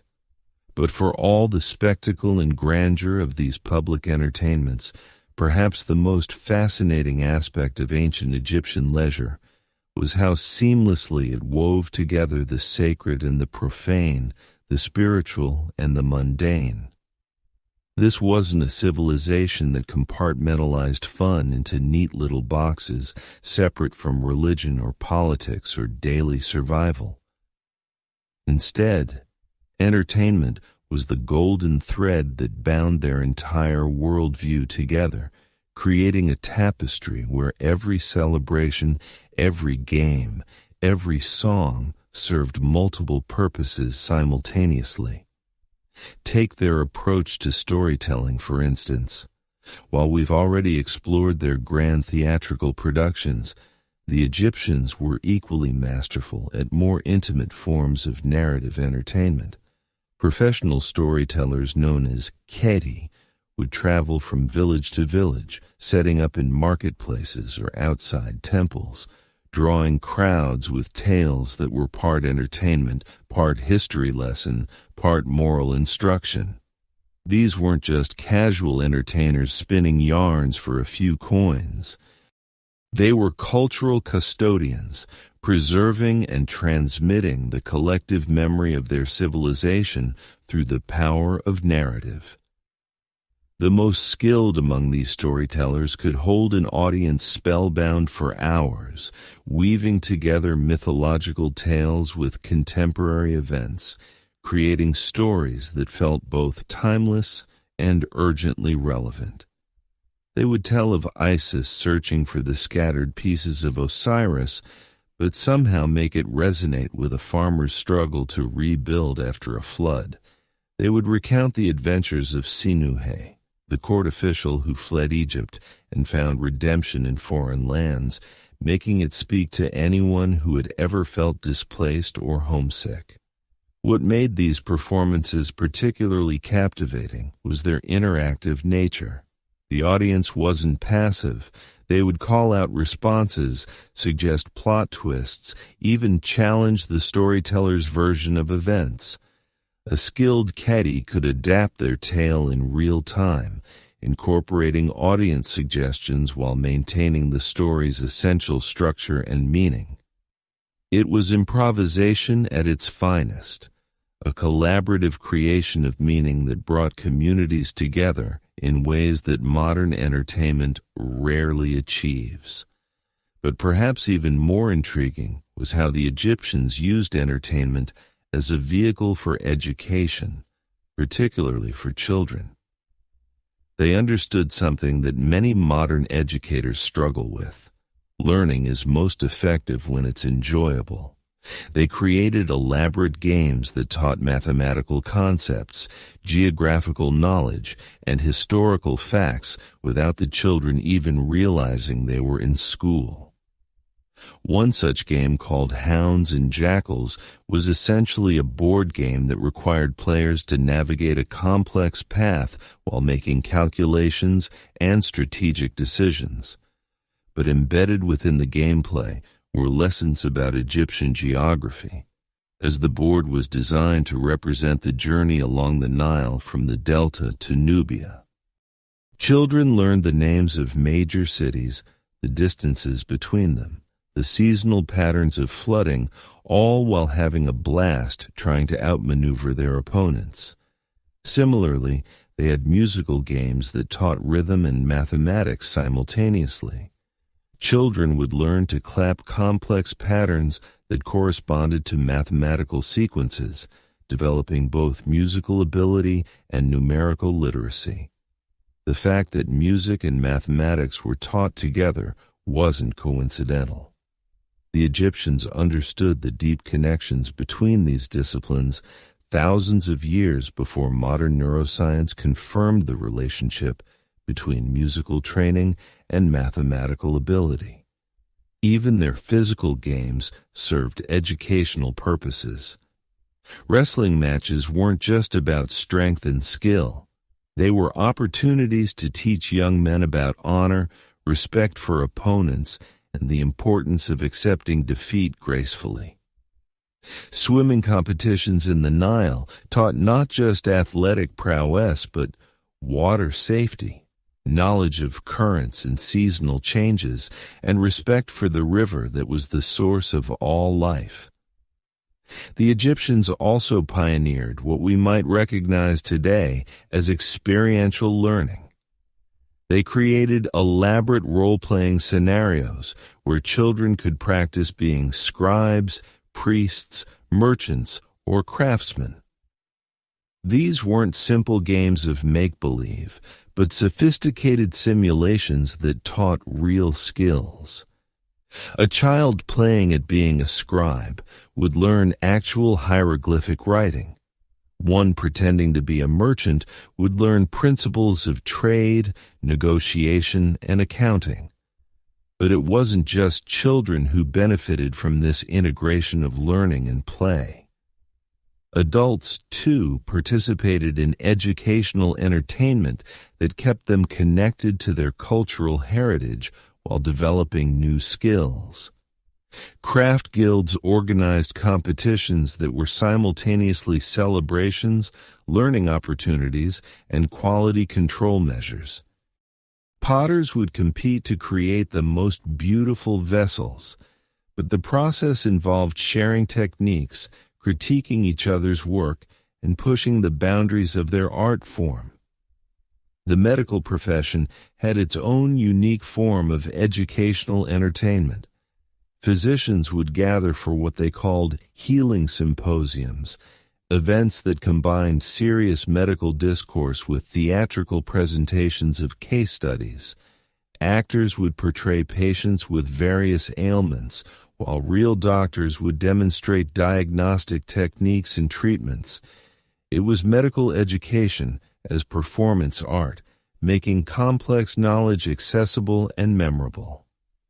These symposiums often lasted for days, becoming festivals in their own right. Families would travel from distant regions to attend not just the medical professionals, but anyone interested in health and healing. Food vendors would set up stalls. Musicians would provide entertainment between sessions, and the whole event would take on a carnival atmosphere. Yet, at its core, it remained a serious educational endeavor that advanced medical knowledge throughout the kingdom. The Egyptians even found ways to make administrative tasks entertaining. Tax collection, surely one of the most dreaded activities in any civilization, was often accompanied by public celebrations. Rather than simply demanding payment, tax collectors would arrive with musicians, dancers, and storytellers. They would set up elaborate presentations explaining how the collected taxes would be used for public works, temple maintenance, and community improvements. Citizens would gather not just to pay their taxes, but to participate in a community event. There would be games for children, food for everyone, and opportunities for people to voice concerns or suggestions about governance. It was democracy disguised as entertainment, civic engagement wrapped in celebration. The tax collectors understood that people are more willing to contribute to something they feel part of, and these events fostered a sense of collective ownership in the community's well-being. This approach extended to religious obligations as well. Rather than treating religious duties as burdens to be endured, the Egyptians transformed them into joyous celebrations. Temple maintenance, for instance, was often organized as community festivals. People would bring offerings not in solemn procession, but in colorful parades featuring music, dancing, and theatrical performances. The work of cleaning, repairing, and decorating the temples became a form of collective artistic expression. Even the most serious religious rituals incorporated elements of entertainment. Funeral preparations, while obviously somber occasions, often included celebratory aspects that honored the deceased's life through storytelling, music, and shared meals. These weren't morbid affairs, but genuine celebrations of a life well lived, opportunities for the community to come together and support the grieving family while preserving the memory of the departed. The Egyptians understood something profound about human nature. We are fundamentally social creatures who learn best, work most effectively, and find deepest meaning when we're engaged with others in activities that bring us joy. They didn't see entertainment as a frivolous distraction from serious pursuits, but as the very mechanism through which serious pursuits become meaningful and sustainable. This integration of entertainment with education, work, and spiritual practice created a culture that was remarkably resilient and adaptive. When faced with challenges like invasions, natural disasters, or political upheaval, the Egyptians could draw upon a deep well of shared knowledge, communal bonds, and cultural practices that had been strengthened through generations of joyful participation. Their approach to entertainment also fostered innovation in ways that purely serious pursuits might not have. When people are relaxed, engaged, and enjoying themselves, they're more likely to think creatively, take risks, and explore new possibilities. Many of ancient Egypt's greatest innovations in art, architecture, mathematics, and medicine emerged from this playful experimentation that was embedded in their entertainment culture. Consider their advancements in acoustics, developed primarily to enhance musical performances and theatrical productions. These innovations were then applied to temple design, creating spaces with remarkable sound properties that enhanced religious ceremonies, or their sophisticated understanding of optics, originally developed to create spectacular lighting effects for festivals, which later contributed to advances in astronomy and navigation. The Egyptians also understood the importance of variety in entertainment. They recognized that different people had different preferences, different learning styles, different ways of finding joy. Their entertainment offerings were remarkably diverse, ensuring that everyone in society could find something that resonated with them. The introvert could enjoy quiet games of strategy, while the extrovert could participate in boisterous festivals. The intellectually inclined could engage in complex riddle competitions, while the physically active could compete in athletic contests. This diversity wasn't just about inclusion, it was about optimization. A society that provides multiple pathways to engagement and learning is more likely to develop the full potential of its population. By recognizing and nurturing different forms of intelligence and different sources of motivation, the Egyptians created a culture that was both unified in its core values and diverse in its expressions. But perhaps most remarkably, the Egyptians managed to maintain this rich entertainment culture across social classes without losing sight of fundamental human dignity. While there were certainly differences in the scale and sophistication of entertainment available to different social groups, the basic principle that everyone deserved access to joy, learning, and community remained constant throughout their civilization. Even slaves and servants were included in many festivals and celebrations. While they might not have had access to the most exclusive entertainments, they weren't completely excluded from the cultural life of their communities. This inclusion served practical purposes as well as humanitarian ones. A population that feels valued and engaged is more productive, more loyal, and more resilient in the face of challenges. This brings us to perhaps the most important lesson we can learn from ancient Egyptian entertainment, the recognition that joy and community aren't luxuries to be enjoyed only after all the serious work is done, but essential elements that make the serious work possible in the first place. The Egyptians understood that a civilization that cannot laugh, play, and celebrate together is a civilization that cannot truly thrive. In our modern world, where entertainment is often seen as separate from education, where work is divorced from play, where spiritual practice is compartmentalized away from daily life, the Egyptian model offers a different vision. It suggests that the integration of joy into all aspects of human experience isn't just pleasant, but necessary for creating sustainable, resilient, and truly flourishing communities.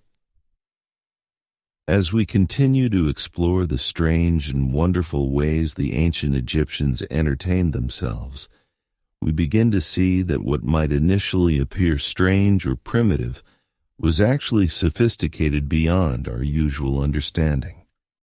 Their entertainment wasn't just about having fun, though they certainly did that. It was about creating and maintaining the social bonds, cultural knowledge, and spiritual connections that held their civilization together for over 3 millennia. And perhaps in our own age of increasing isolation and specialization, there's something we can learn from these ancient masters of integrated living, something about the power of shared joy to create not just momentary pleasure, but lasting meaning and enduring community. Welcome back, fellow night owls and history enthusiasts. Before we dive into another fascinating chapter of ancient Egyptian entertainment, I'd love to hear from you in the comments. Where in the world are you tuning in from? And what time is it for you right now? Whether you're winding down for the night in New York or just starting your morning in Tokyo, I'm delighted to have you here for this journey through time. If you've been following along with our exploration of how the ancient Egyptians found joy and meaning in their daily lives, you'll remember we've covered their grand festivals, competitive games, and even some of their darker entertainments. Now, we're going to delve into something truly remarkable: the sophisticated world of ancient Egyptian performance arts and social gatherings that went far beyond simple amusement. But first, let me paint you a picture. Imagine stepping into the courtyard of a wealthy Egyptian household on a warm evening along the Nile. The air is filled with the sweet scent of lotus blossoms and burning incense. Flickering oil lamps cast dancing shadows on painted walls depicting scenes of eternal paradise. The gentle sound of a harp mingles with soft conversation and occasional bursts of laughter. This wasn't just entertainment. This was a carefully orchestrated social ritual that served multiple purposes in Egyptian society. You see, what we're about to explore goes to the heart of how the ancient Egyptians understood the relationship between pleasure, community, and the divine. Their approach to entertainment wasn't simply about passing time or escaping reality.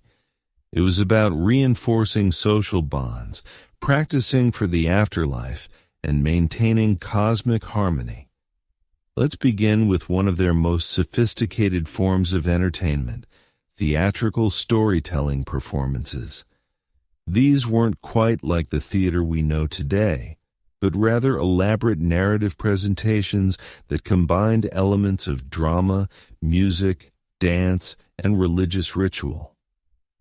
Picture a master storyteller known as a seb, or wise man, standing before an assembled crowd in the torchlit courtyard of a temple or wealthy home.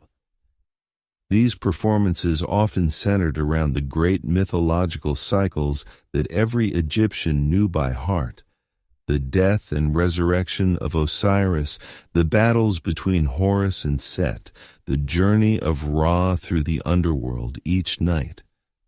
But here's what made them truly special. The audience wasn't passive. They were expected to participate, to respond at key moments, to help the storyteller weave the tale through their reactions and involvement. The storyteller would begin in a low, hypnotic voice, perhaps accompanied by the soft rhythm of a drum or the haunting notes of a flute. As the tale progressed, other performers might join in. Dancers embodying the movements of gods and goddesses, musicians providing emotional punctuation to key moments, even audience members called upon to speak the words of familiar characters. What's fascinating is how these performances served as both entertainment and education. For a largely illiterate population, these storytelling sessions were how cultural knowledge, moral lessons, and religious teachings were transmitted from generation to generation. A child watching a performance about the judgment of the dead wasn't just being entertained. They were learning about ma'at, about justice, about how to live a life worthy of eternal paradise. But the Egyptians took this concept even further with what we might call practice performances for the afterlife. They believed that the soul's journey after death involved navigating complex challenges, reciting specific spells, and demonstrating knowledge of sacred texts. So, they created elaborate role-playing games where participants would act out various scenarios from the Book of the Dead. Imagine a group of friends gathered in someone's home, taking turns playing the deceased soul, facing the 42 judges of the dead. One person would recite the negative confession, that long list of sins they claimed never to have committed, while others played the various divine judges, asking probing questions and testing the soul's worthiness. It was like a combination of theater, religious study, and party game all rolled into one. These practice sessions weren't treated lightly. Participants took them seriously because they genuinely believed they were preparing for their own eventual journey to the afterlife. But they also found ways to make them enjoyable, incorporating humor, friendly competition, and social bonding into what could otherwise have been solemn religious instruction. The Egyptians were also pioneers in what we might recognize as dinner theater. Wealthy households would host elaborate banquets where entertainment was seamlessly woven throughout the meal. But this wasn't just about having musicians play in the background while people ate. These were carefully choreographed events where the entertainment, the food, and the social interactions all worked together to create a unified experience. A typical evening might begin with guests being greeted by performers dressed as various deities who would offer blessings and small gifts. As the meal progressed, different courses would be accompanied by specific types of entertainment, perhaps acrobats performing between the fish course and the meat course, or riddle contests during the fruit and wine service. One popular form of dinner entertainment was the wisdom contest, where guests would take turns posing philosophical questions or moral dilemmas for the group to discuss. These weren't dry academic debates, but lively, often humorous exchanges that could go on for hours. The host might offer small prizes, perhaps a piece of jewelry or a fine wine, for particularly clever responses or insights. But perhaps most intriguingly, the Egyptians developed a form of entertainment we might call dream-sharing circles. These were intimate gatherings where participants would share and interpret their dreams, believing that dreams were messages from the gods or glimpses into the future. But they turned this into a sophisticated form of group storytelling and psychological exploration. A dream-sharing circle would typically begin with someone recounting a vivid dream they'd had recently, but then the group would collaborate to expand and embellish the dream, turning it into a collective narrative.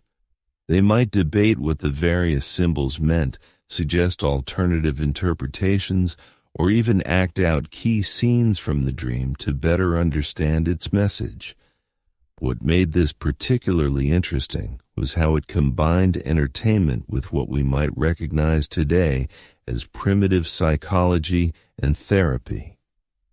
People could explore their fears, desires, and concerns in a safe, supportive environment while also enjoying the creative collaboration of turning their subconscious experiences into shared stories.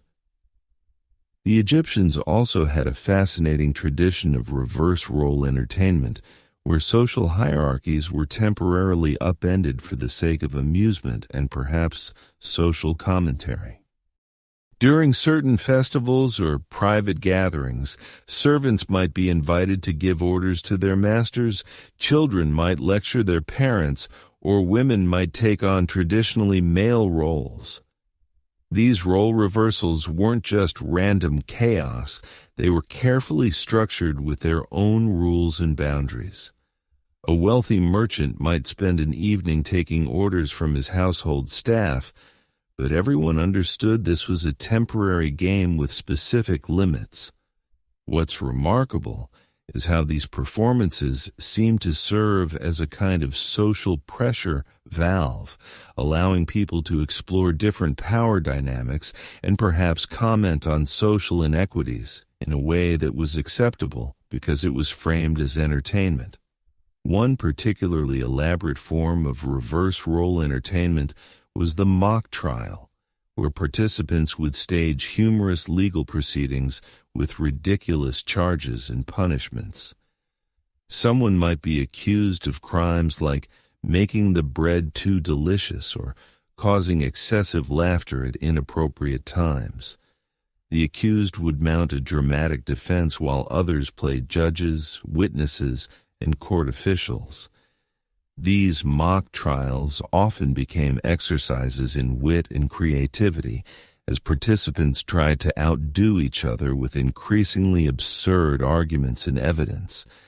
But they also served as a way for people to explore questions of justice, authority, and social norms in a light-hearted context that didn't threaten the real social order.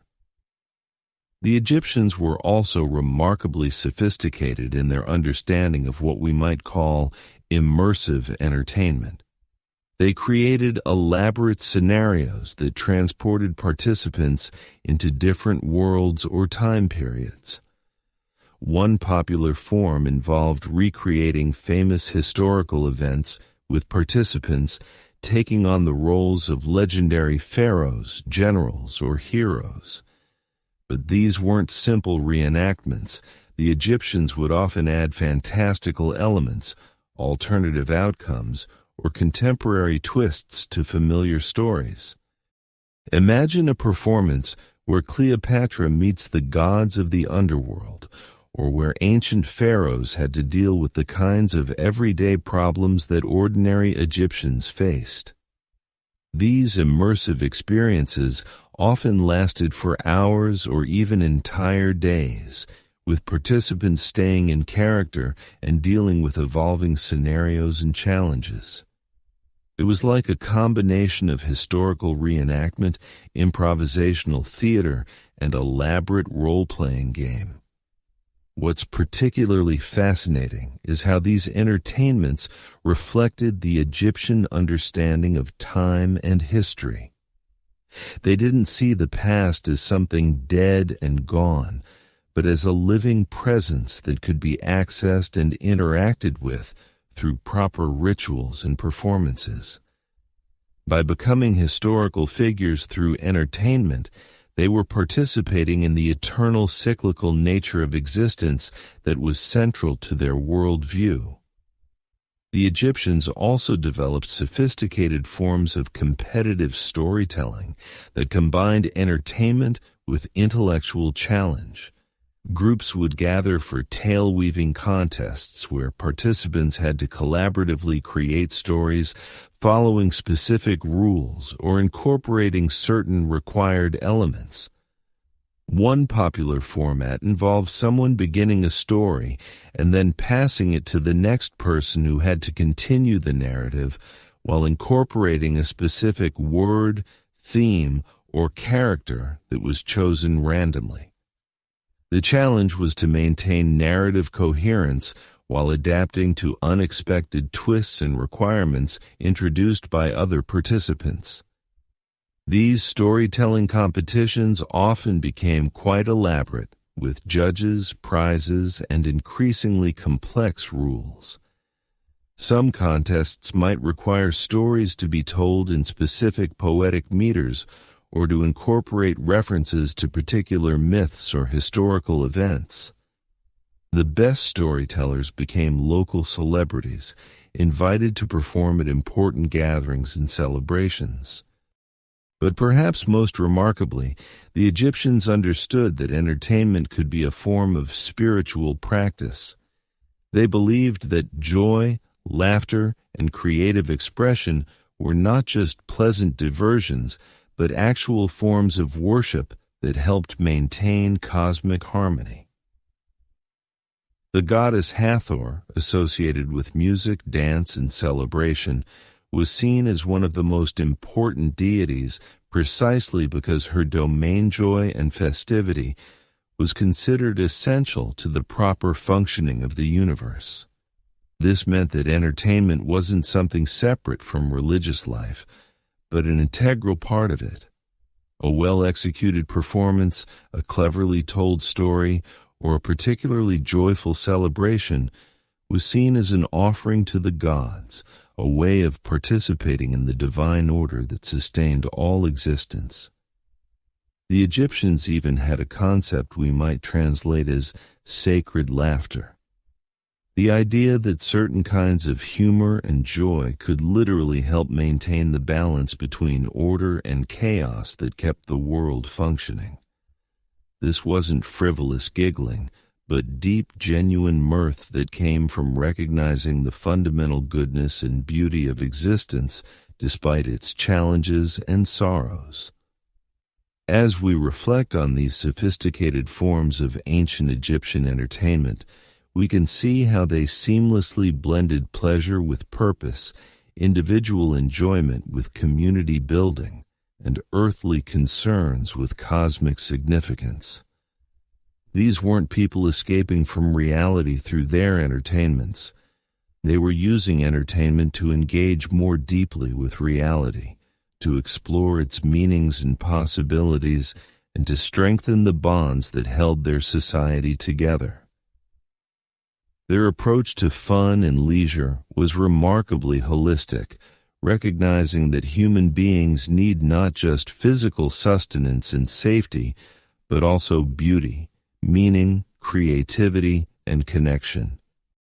Through their elaborate entertainments, they created spaces where all these needs could be met simultaneously, where pleasure and wisdom could coexist, where individual expression could serve collective harmony. What's perhaps most striking is how their entertainments were designed to be inclusive and participatory rather than passive and exclusive. While they certainly had professional performers and entertainers, the emphasis was on creating opportunities for everyone to participate in the joy and meaning-making that entertainment could provide. This participatory approach meant that entertainment became a way of building and reinforcing social bonds across different classes and groups. A storytelling circle might include servants and masters, young and old, men and women, all contributing to the collective creation of meaning and enjoyment. As we consider the legacy of ancient Egyptian entertainment, we might ask ourselves what we can learn from their approach. In our modern world, entertainment is often something we consume rather than create, something that separates us from each other rather than bringing us together, something that distracts us from deeper questions rather than helping us explore them. The Egyptians show us a different possibility.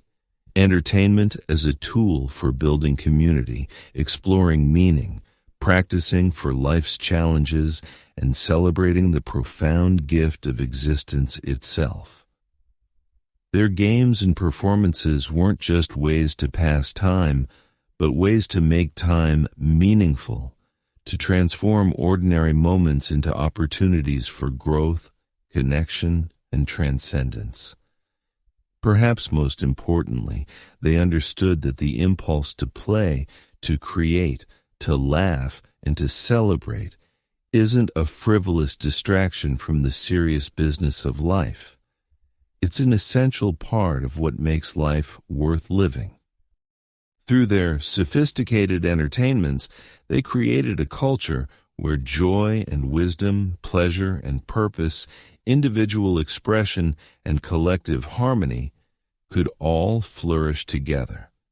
As we drift off to sleep tonight, We might imagine ourselves transported back to that torch-lit courtyard along the Nile, surrounded by the gentle music and warm laughter of people who understood that entertainment at its best is a form of love. Love for life, love for each other, and love for the mysterious, beautiful, challenging gift of human existence itself.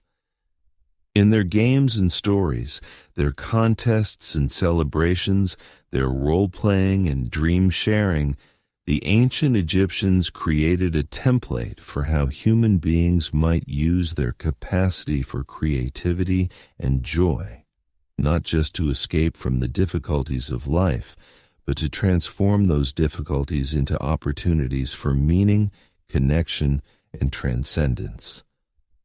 Sweet dreams, dear listeners, and may your own entertainment and leisure be filled with the kind of depth, purpose, and joy that the ancient Egyptians understood so well. Tomorrow, we'll continue our journey through their remarkable world, exploring even more ways they found to make life not just bearable, but beautiful, meaningful, and profoundly worth living. Boring history. Strange things people did for fun in ancient Egypt, Part 8. But perhaps nothing reveals more about the fascinating contradictions of ancient Egyptian society than the elaborate rituals surrounding death and the afterlife. While we might expect death-related activities to be somber affairs relegated to priests and embalmers, the truth is far more intriguing. Death for the ancient Egyptians was not an ending, but a transformation, and this belief spawned some of the most bizarre and captivating entertainment practices in human history. Consider the Festival of the Valley, one of the most anticipated celebrations in the ancient Egyptian calendar. This wasn't your typical funeral gathering. Instead, families would literally party with their deceased relatives. They would carry mummified ancestors from their tombs, dress them in fresh linens and jewelry, and include them in elaborate feasts complete with music, dancing, and storytelling. Imagine the scene. Dozens of families spread across the necropolis, sharing meals with their mummified grandparents, while children played games between the tomb entrances. The dead weren't just remembered, they were active participants in the celebration. The preparation for these festivals was itself a form of entertainment that could last for weeks. Families would compete to see who could provide the most elaborate decorations for their ancestral mummies. Professional mourners, skilled in the art of dramatic lamentation, would rehearse increasingly theatrical displays of grief and joy. These weren't simple hired weepers, but trained performers who could shift from heart-wrenching sobs to jubilant celebration at a moment's notice, often incorporating acrobatic elements into their performances. But the Egyptians took their death-related entertainment even further with mummy unwrapping parties. These weren't the Victorian-era curiosities you might imagine, but ancient Egyptian social gatherings where families would ceremonially unwrap and rewrap their ancestors while recounting family histories and legends. The process could take hours, with each layer of linen revealing amulets, jewelry, and personal items that would spark new stories and memories. Professional storytellers would weave these discoveries into epic narratives, transforming a simple unwrapping into an immersive theatrical experience. Even more extraordinary were the traveling mummy shows that wealthy families would organize. These elaborate processions would transport mummified relatives from town to town, complete with musicians, dancers, and performers who would reenact the deceased person's greatest achievements. These weren't solemn funeral marches, but vibrant celebrations that could last for days, with each stop featuring different entertainment, tailored to local tastes and traditions. The ancient Egyptians also developed a peculiar form of interactive storytelling centered around the afterlife journey. Families would gather in tomb chambers and take turns narrating their deceased relatives' adventures in the underworld, using the elaborate wall paintings as visual aids. These sessions could become incredibly elaborate, with participants taking on different roles, some playing gods, others representing demons or helpful spirits. Children were especially encouraged to participate, learning family history and religious beliefs through these immersive storytelling sessions. Perhaps most remarkably, the Egyptians created what we might recognize today as the world's first escape rooms built directly into tomb complexes. These weren't designed to keep grave robbers out, but rather to entertain visiting family members. The puzzles and challenges were based on scenes from the Book of the Dead, requiring visitors to demonstrate their knowledge of afterlife navigation to progress through different chambers. Successful completion of these challenges was believed to provide spiritual benefits to both the living participants and their deceased relatives. The wealthy elite took this concept even further, commissioning elaborate mechanical contraptions for their family tombs.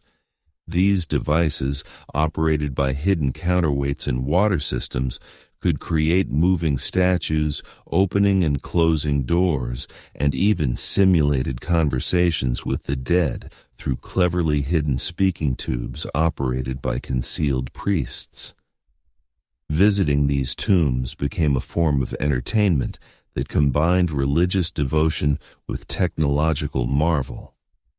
But not all death-related entertainment was reserved for family members. The Egyptians also developed public spectacles around mummification itself.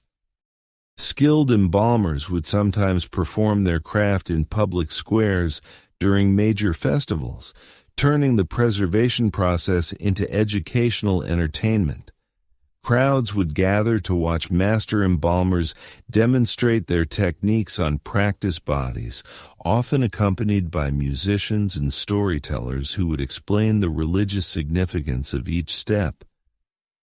These public mummification demonstrations sometimes evolved into competitions, with different embalming houses showcasing their skills and competing for prestigious contracts. Judges would evaluate not just the technical quality of the mummification, but also the entertainment value of the presentation. The most successful embalmers became celebrities in their own right, traveling from city to city to perform their craft before appreciative audiences. The Egyptians even gamified death through elaborate board games that simulated the journey through the afterlife. These weren't simple diversions, but complex strategic games that could take days to complete. Players would navigate their pieces through a board representing the underworld, encountering challenges based on actual religious texts. The games served multiple purposes: entertainment, education, and spiritual preparation for their own eventual death journey. The most elaborate of these games required multiple players taking on different roles: gods, demons, and deceased souls, with intricate rules governing their interactions. Successful players were believed to gain actual spiritual benefits, making these games both entertainment and religious practice. Tournaments could last for weeks, with entire communities gathering to watch expert players navigate the complex spiritual challenges. But perhaps the most bizarre death-related entertainment was the practice of prophetic mummy consultation. Certain mummified individuals, usually those who had been renowned for their wisdom in life, were believed to continue offering advice after death. Families would bring their preserved ancestors to social gatherings where guests could pose questions about everything from business decisions to romantic troubles. Priests acting as interpreters would provide answers supposedly coming from the mummy, often delivered in elaborate theatrical performances, complete with special effects created by hidden assistants. These consultation sessions became highly sought-after entertainment, with particularly famous mummies developing followings that crossed social boundaries.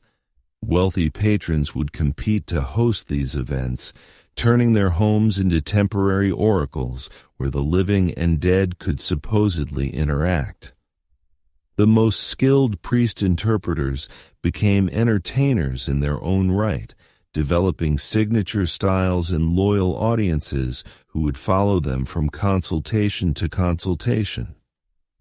The ancient Egyptians also created elaborate death-themed festivals that celebrated the cycle of life and death through community participation. During these events, entire neighborhoods would transform into massive theatrical productions, with houses representing different stages of the afterlife journey. Participants would progress from building to building, encountering challenges and entertainments designed to simulate the deceased's path through the underworld. These neighborhood festivals could last for days, with each household contributing different elements to the overall experience. Some might specialize in creating terrifying demon encounters, while others focused on peaceful garden scenes representing the field of reeds. The most creative households would develop mechanical puppets, light shows using polished metal mirrors, and even underground tunnels connecting different houses to create surprise appearances. What's remarkable about these death-centered entertainment practices is how they reflect the Egyptian understanding of existence as a continuous cycle rather than a linear progression from life to death.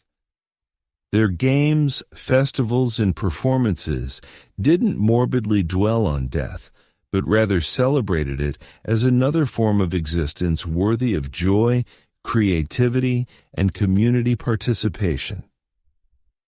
These practices also revealed the profound social function of entertainment in ancient Egypt.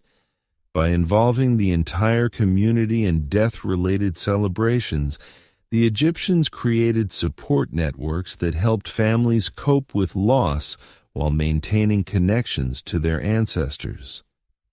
The elaborate nature of these entertainments also served to reinforce social hierarchies and religious beliefs, but in ways that felt joyful rather than oppressive. The technological innovation evident in these death-related entertainments is equally impressive. The mechanical devices, hidden chambers, and special effects created for tomb entertainment represent some of the most sophisticated engineering of the ancient world.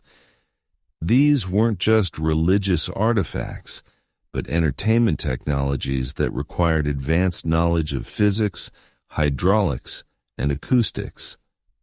Perhaps most importantly, these practices demonstrate how the ancient Egyptians refused to let even death diminish their capacity for joy, creativity, and social connection. In a world where mortality was an ever-present reality, they chose to transform their relationship with death into opportunities for celebration, learning, and community building. Their approach offers a striking contrast to many modern attitudes toward death and mourning. Where we often see death as a private, somber affair, the Egyptians made it a public celebration of life's continuity. Their elaborate entertainment surrounding death weren't denial or avoidance, but rather a sophisticated cultural response that acknowledged death's reality while refusing to let it dominate their emotional landscape. These death-centered entertainment practices ultimately reveal the depth and complexity of ancient Egyptian civilization. They were a people who could find joy and meaning in every aspect of existence, transforming even the most challenging human experiences into opportunities for creativity, connection, and celebration. Their legacy reminds us that entertainment and joy aren't frivolous additions to life, but essential elements that help us navigate existence's full spectrum of experiences. In understanding how the ancient Egyptians turned death into entertainment, we gain insight not just into their remarkable civilization, but into the human capacity for resilience, creativity, and connection. Their practices challenge us to consider how we might approach our own difficult experiences with similar imagination and community spirit, finding ways to transform challenge into celebration and isolation into connection. Looking at your existing script content and the reference materials, here's part 9 of your 12-part script for ancient Egyptian entertainment. Now, we must venture into perhaps the most fascinating aspect of ancient Egyptian entertainment, their elaborate death games and afterlife spectacles. While we've explored their mystical board games and grand festivals, nothing quite captures the Egyptian imagination like their relationship with death itself, which they transformed from something to be feared into the ultimate form of entertainment. Picture, if you will, the grand necropolis of Saqqara during the height of the Old Kingdom. Here, death was not an ending, but a spectacular beginning, a theatrical production that could last for months and involve entire communities. The wealthy elite didn't simply die. They orchestrated their own eternal entertainment, complete with intricate puzzles, hidden chambers, and elaborate performances that would continue long after their last breath. The process began with what we might call death auditions, elaborate planning sessions where the soon-to-be deceased would work with priests, architects, and performers to design their ultimate afterlife experience. These weren't somber affairs, but rather creative workshops buzzing with excitement. Imagine a pharaoh spending his final years not in despair, but in the thrilling anticipation of directing his own cosmic drama. The mummification process itself became a form of ritualized theater. Far from the sterile clinical procedure we might imagine, it was a 70-day festival of preservation that drew crowds from across the kingdom.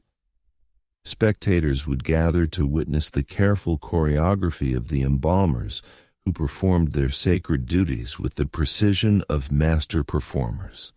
Each step, from the removal of organs to the wrapping in linen, was accompanied by chants, music, and elaborate ceremonies that transformed the deceased into the star of their own eternal show. But the real entertainment began with the tomb itself. Egyptian tombs weren't merely burial chambers.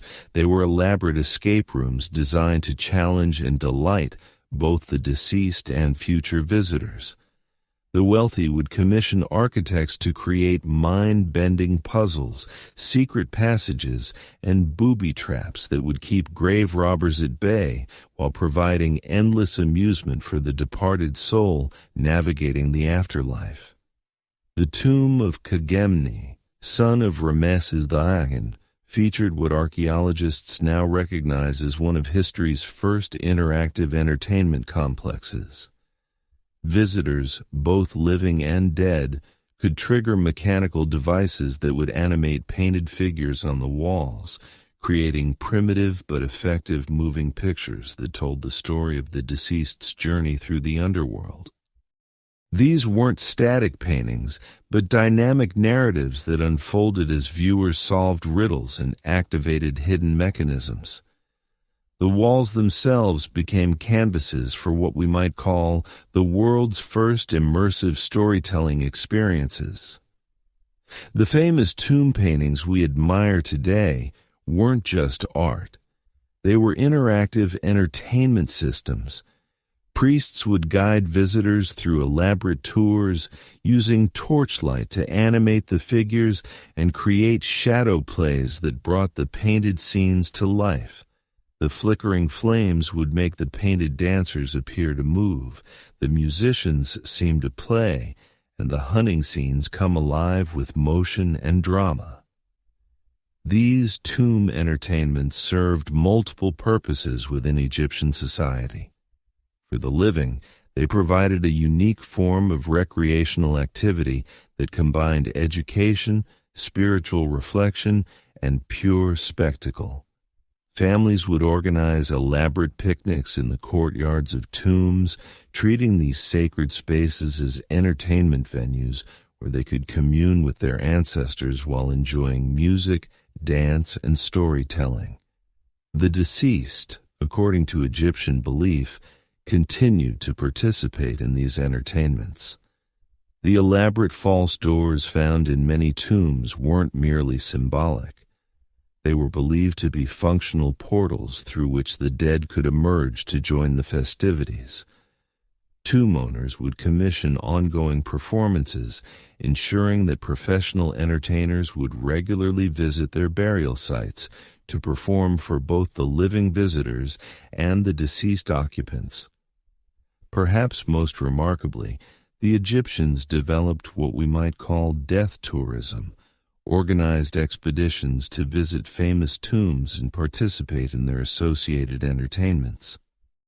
The tomb of the architect Hezirah became particularly popular for its innovative acoustic design, which created haunting echo effects that visitors interpreted as the voice of the deceased offering commentary on the performances taking place in his honor.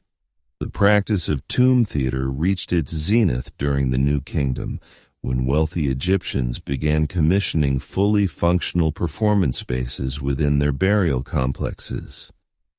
These underground amphitheaters could accommodate dozens of performers and hundreds of spectators, creating a literally underground entertainment industry that thrived for centuries. The psychological impact of these death entertainments on Egyptian society cannot be overstated. By transforming death into a form of spectacular entertainment, the Egyptians essentially eliminated the fear that plagued other ancient cultures. Death became something to anticipate with excitement rather than dread, knowing that it marked the beginning of an eternal entertainment experience rather than an ending. This transformation of mortality into spectacle influenced every aspect of Egyptian life. People lived not just for the present moment, but for their future entertainment value. They accumulated stories, developed skills, and cultivated relationships that would enhance their eternal performance. In effect, every Egyptian became both the protagonist and director of their own cosmic entertainment production. The ripple effects extended beyond individual entertainment to reshape Egyptian concepts of memory, legacy, and community.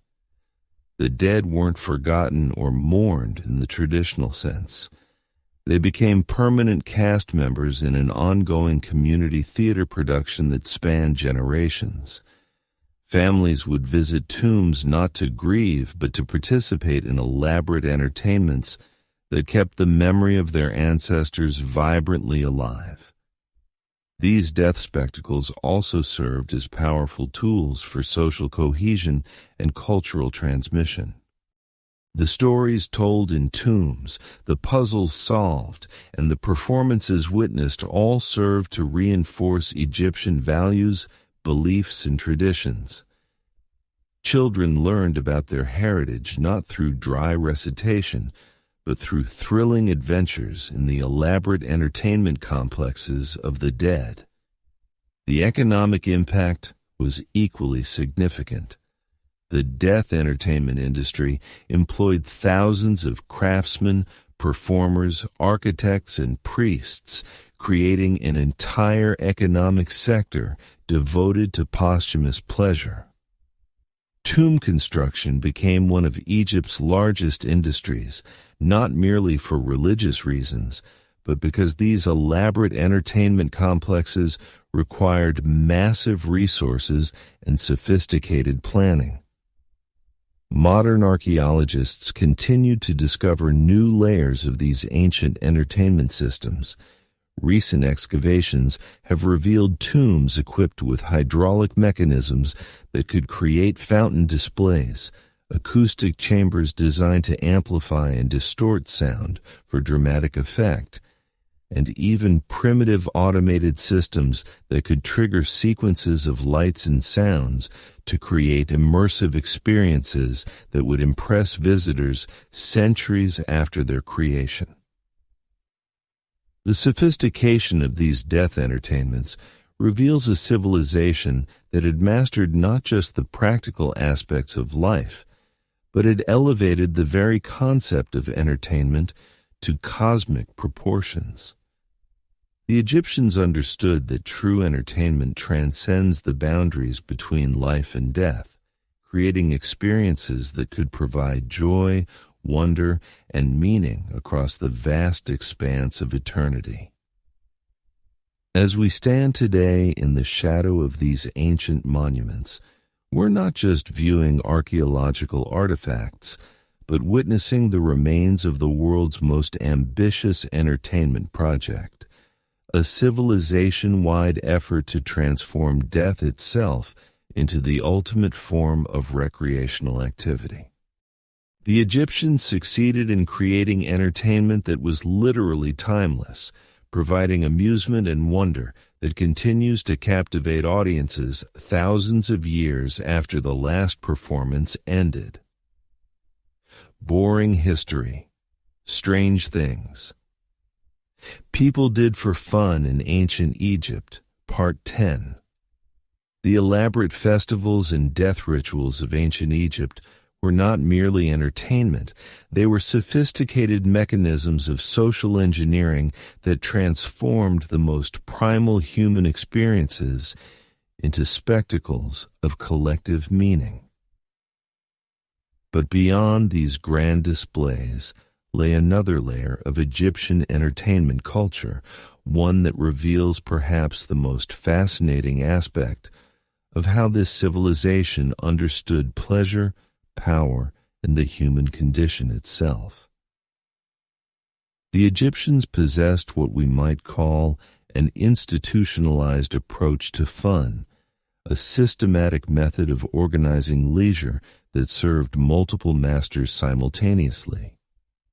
Entertainment was never just entertainment. It was education, it was politics, it was religion, and it was social control, all wrapped into experiences so compelling that participants rarely questioned the deeper currents flowing beneath the surface of their enjoyment.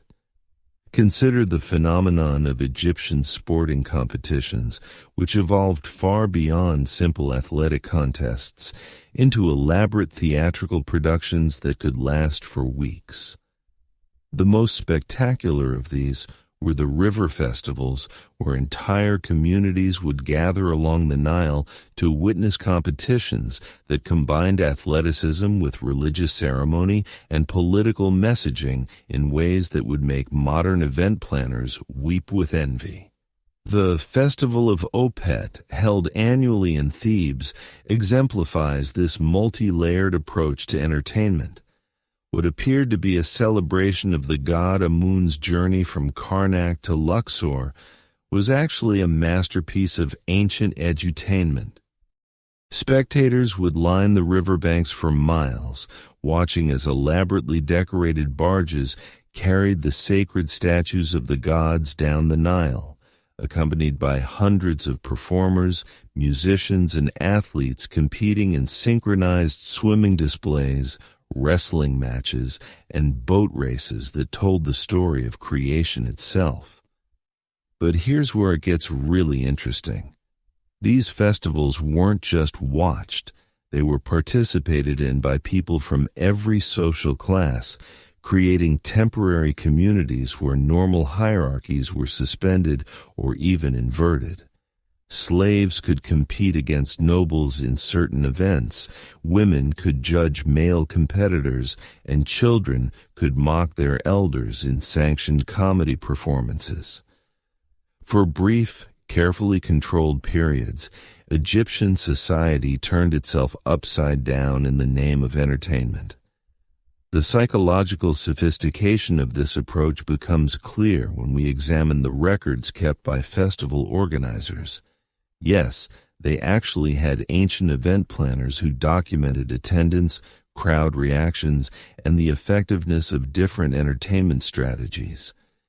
These papyrus documents reveal that Egyptian authorities understood concepts we now associate with modern psychology: the need for cathartic release, the power of shared emotional experiences to build social cohesion, and the way that controlled transgression could actually strengthen social norms by providing safe outlets for rebellion. Take the Feast of Drunkenness, celebrated in honor of the goddess Hathor. This wasn't just an excuse to party, it was a carefully orchestrated exploration of altered consciousness that served both religious and social functions. Participants would consume specially prepared alcoholic beverages designed to induce specific types of intoxication, from mild euphoria to profound spiritual visions. But the drinking was structured around elaborate games and challenges that tested not just physical coordination, but moral reasoning, creative thinking, and social bonding. The games themselves were ingenious. One popular activity involved teams of intoxicated participants trying to navigate obstacle courses while maintaining complex group chants that told mythological stories. Another required drunk individuals to paint murals depicting their dreams and fears, which were then interpreted by priests and used for community counseling sessions. The Egyptians had essentially invented therapeutic recreation 3,000 years before we gave it a name.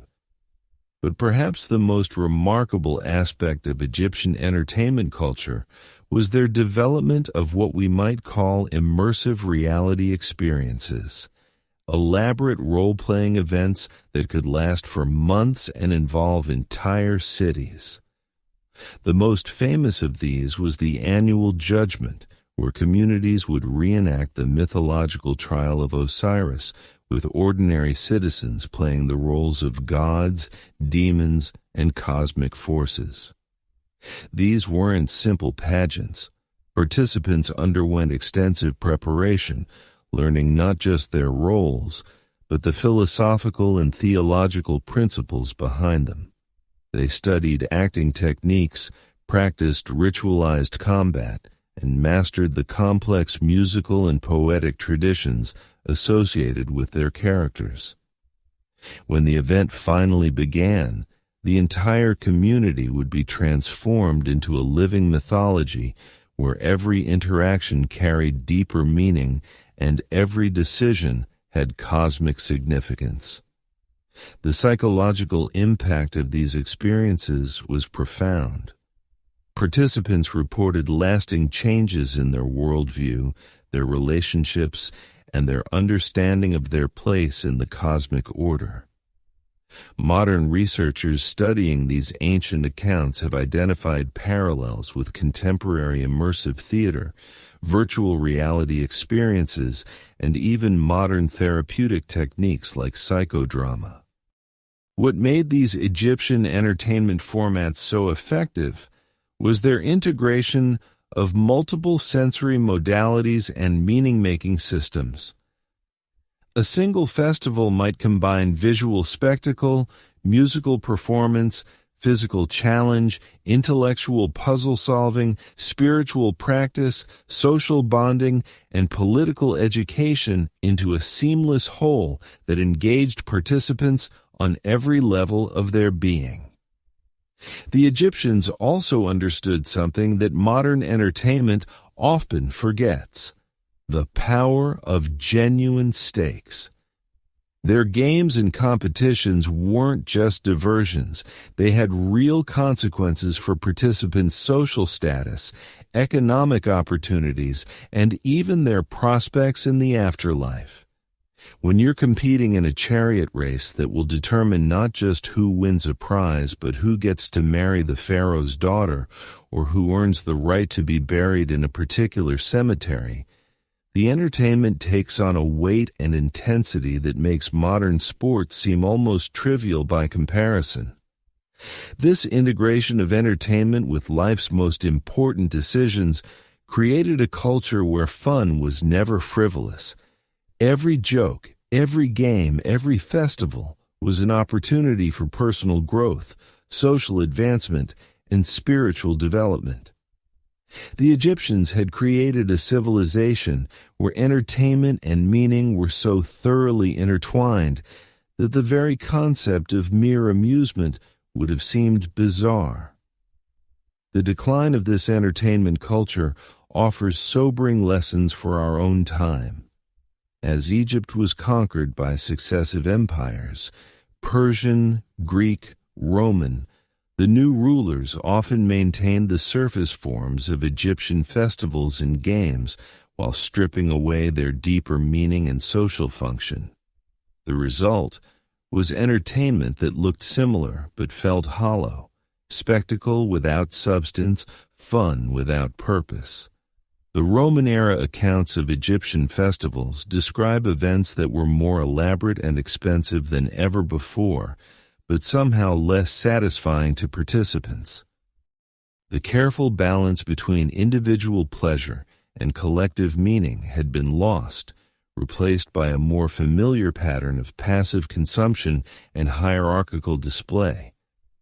Entertainment had become something done to people rather than something done by and with them. This transformation reveals perhaps the most important insight from ancient Egyptian entertainment culture: that true fun, the kind that nourishes the human spirit and strengthens social bonds, requires more than just pleasure or excitement. It requires meaning, purpose, and genuine connection to something larger than ourselves. The Egyptians understood that entertainment at its best is not an escape from life, but a deeper engagement with it, not a distraction from our humanity, but a celebration of it. As we reflect on these ancient approaches to fun and leisure, we might ask ourselves what our own entertainment culture says about our values, our understanding of human nature, and our vision of the good life. Do our games and festivals and spectacles bring us together or drive us apart? Do they make us more ourselves or less? Do they help us grow or keep us static? The legacy of ancient Egyptian entertainment culture suggests that these questions matter more than we might think. In their festivals and games and elaborate death rituals, the Egyptians created not just diversions, but technologies of human flourishing, sophisticated methods for helping people become more fully themselves while remaining connected to their communities and their cosmos. That may be the strangest thing of all about ancient Egyptian entertainment, not that it was so different from our own, but that it accomplished so much more with so much less. They turned the simple human desire for fun into a force for education, social cohesion, spiritual development, and personal transformation. They proved that entertainment at its best is not about forgetting who we are, but about remembering who we might become. Part 11. The enduring magic of ancient Egyptian entertainment. As we approach the final chapter of our journey through the strange and wonderful world of ancient Egyptian entertainment, we find ourselves confronting a profound paradox. Here was a civilization that lived so intimately with death, yet celebrated life with such exuberant joy. They built their greatest monuments as tombs, yet filled their days with games, festivals, music, and laughter that echoed across the Nile for over 3 millennia. The ancient Egyptians understood something that perhaps we have forgotten in our modern age, that entertainment was never just about passing time or escaping reality. It was about weaving the very fabric of civilization itself. Every board game played in a workers' village strengthened social bonds. Every religious festival reinforced cosmic order. Every story told around a flickering oil lamp transmitted the wisdom of generations. Every dance performed in a temple courtyard connected the earthly realm to the divine. Consider for a moment the extraordinary sophistication of their approach to what we might dismissively call fun. The game of Senet wasn't merely a way to while away an evening.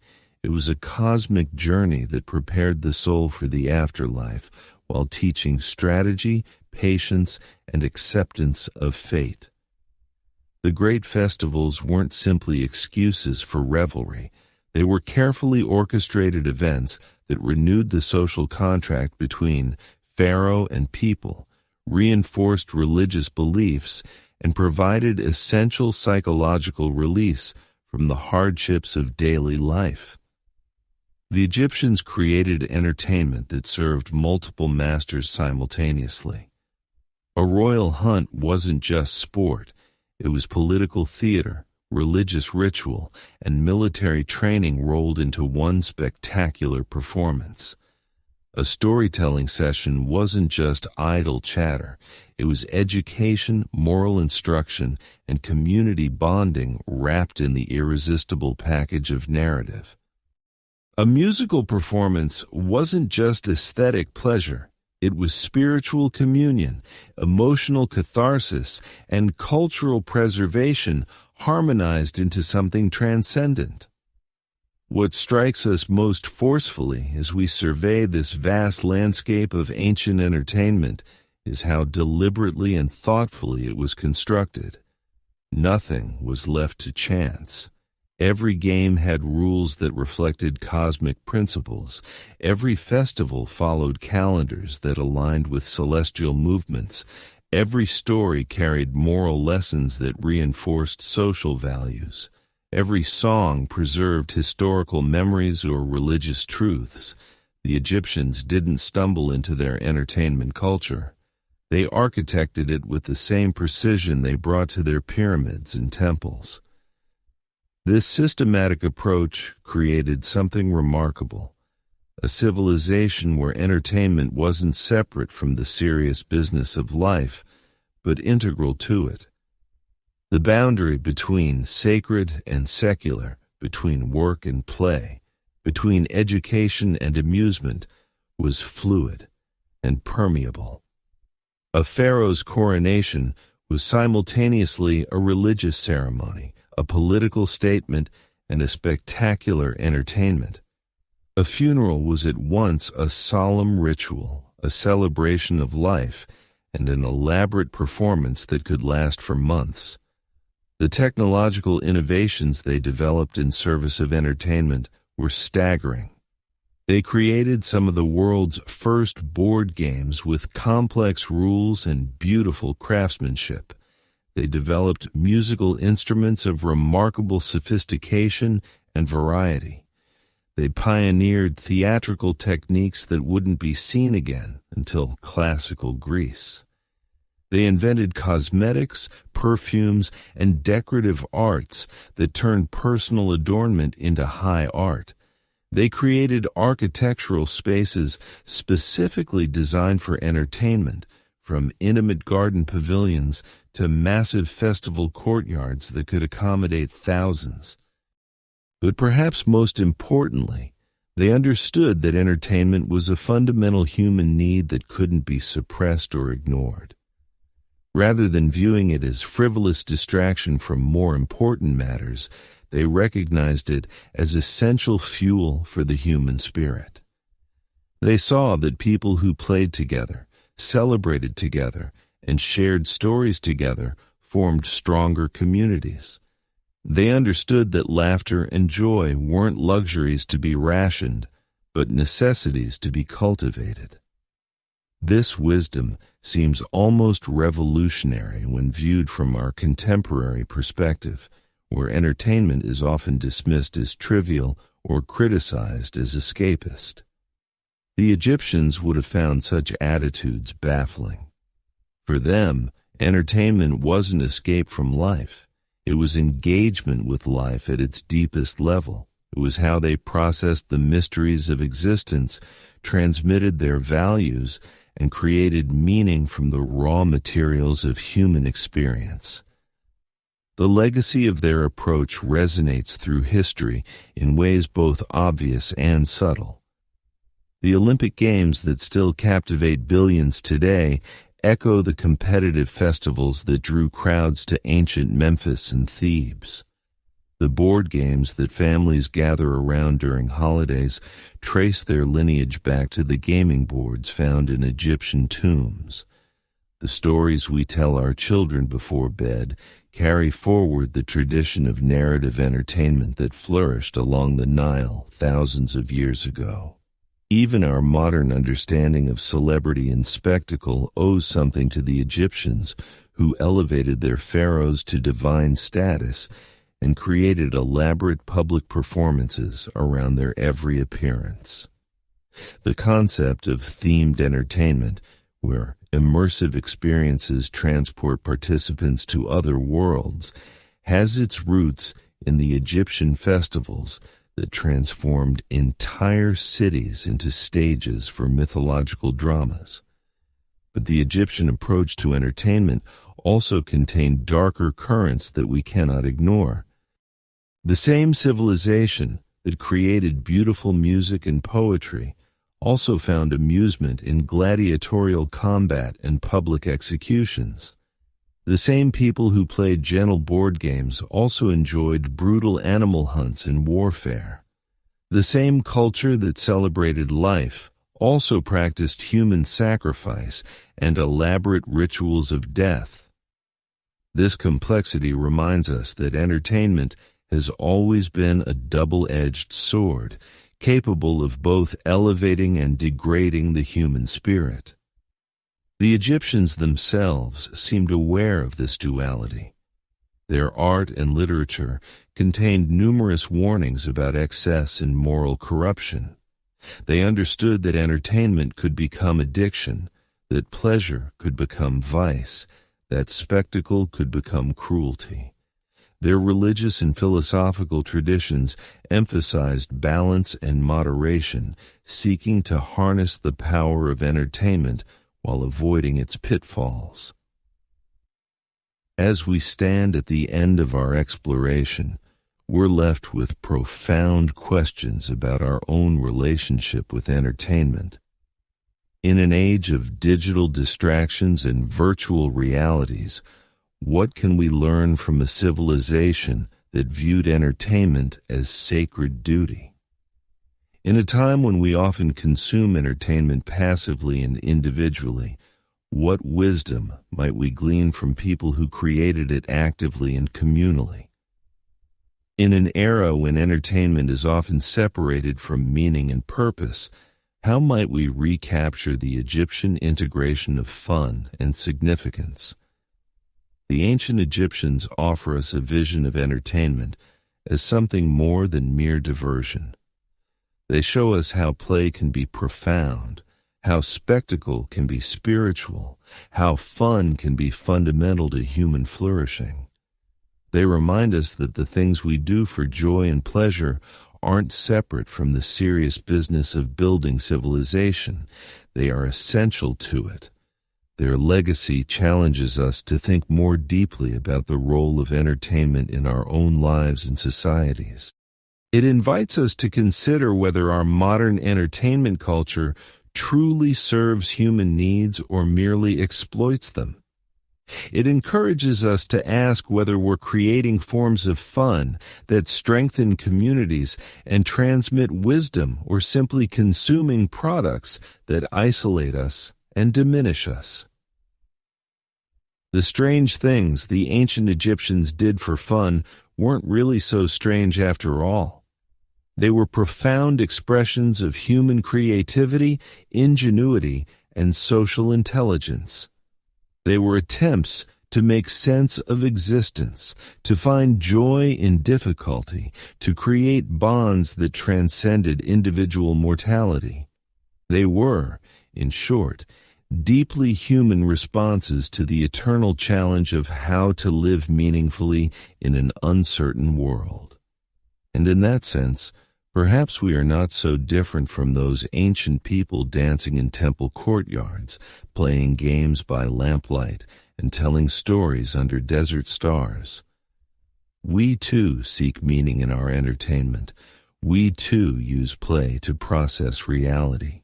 We too gather together in search of shared joy and common purpose. The forms may have changed, but the fundamental human needs that drive us to seek fun and meaning remain remarkably constant across the millennia. The ancient Egyptians understood something that we would do well to remember, that entertainment isn't the opposite of serious life. It's one of the ways serious life gets lived. It's how we learn, how we bond, how we heal, how we hope. It's how we transform the mere passage of time into something richer, deeper, and more beautiful. In their strange and wonderful approaches to fun, they created a template for human flourishing that still has much to teach us today. Based on the reference materials provided, here's part 12 of the script for Boring History: Strange Things People Did for Fun in Ancient Egypt. As we reach the end of our journey through the dusty corridors of ancient Egyptian entertainment, it's remarkable to see how these seemingly strange practices actually reveal a civilization of extraordinary sophistication and depth. What might appear bizarre to our modern eyes was in fact a carefully orchestrated system of activities that served multiple vital functions in Egyptian society. The games they played, from the strategic complexities of Senet to the physical challenges of their athletic competitions, weren't merely diversions. They were training grounds for the mind and body, preparing individuals for the challenges of both earthly life and the perilous journey through the afterlife. When an Egyptian nobleman spent hours contemplating his next move in a game of Senet, he was simultaneously engaging in strategic thinking, religious contemplation, and social bonding. Their festivals and celebrations, with their elaborate pageantry and community participation, created powerful shared experiences that reinforced cultural identity and religious beliefs. The Opet Festival wasn't just a party.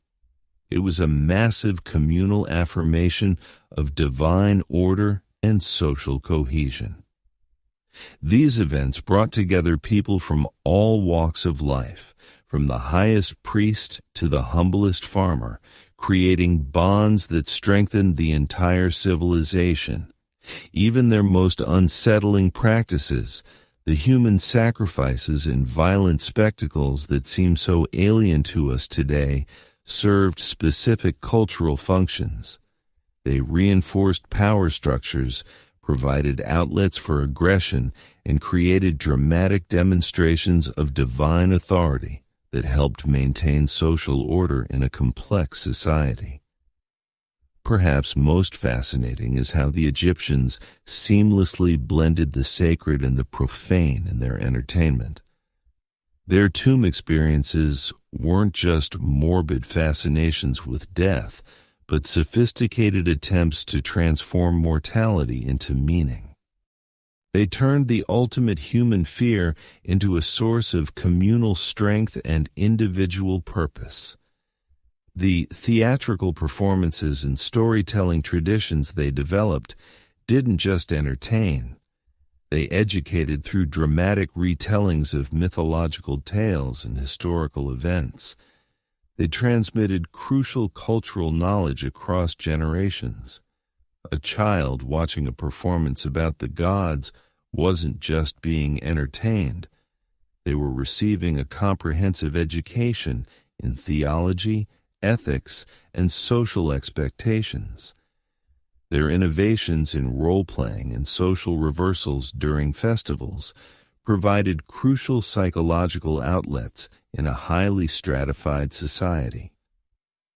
These temporary inversions of normal social order allowed for the release of tensions that might otherwise have torn their civilization apart. Even the darkest aspects of their entertainment culture served this function, providing controlled spaces for the expression of violence and aggression. What emerges from our exploration is a picture of a civilization that understood something profound about human nature. They recognized that joy, meaning, and community are not luxuries, but necessities for a thriving society. Their approach to entertainment was holistic, addressing spiritual, psychological, social, and educational needs simultaneously. The ancient Egyptians created a culture where fun was never frivolous. Every game, every festival, every story served multiple purposes, weaving together entertainment with education, pleasure with purpose, individual fulfillment with communal strength. They understood that a civilization's approach to leisure and entertainment reveals its deepest values and priorities. As we close this exploration of ancient Egyptian entertainment, we're left with valuable insights about the role of fun and meaning in human life. Their legacy reminds us that entertainment at its best doesn't just distract us from life's challenges, but helps us build the resilience, community connections, and sense of purpose we need to face those challenges together. In our modern world of endless entertainment options, perhaps we could learn something from the Egyptians about creating forms of fun that truly nourish the human spirit. The strange things ancient Egyptians did for fun weren't so strange after all. They were the building blocks of one of history's most enduring civilizations,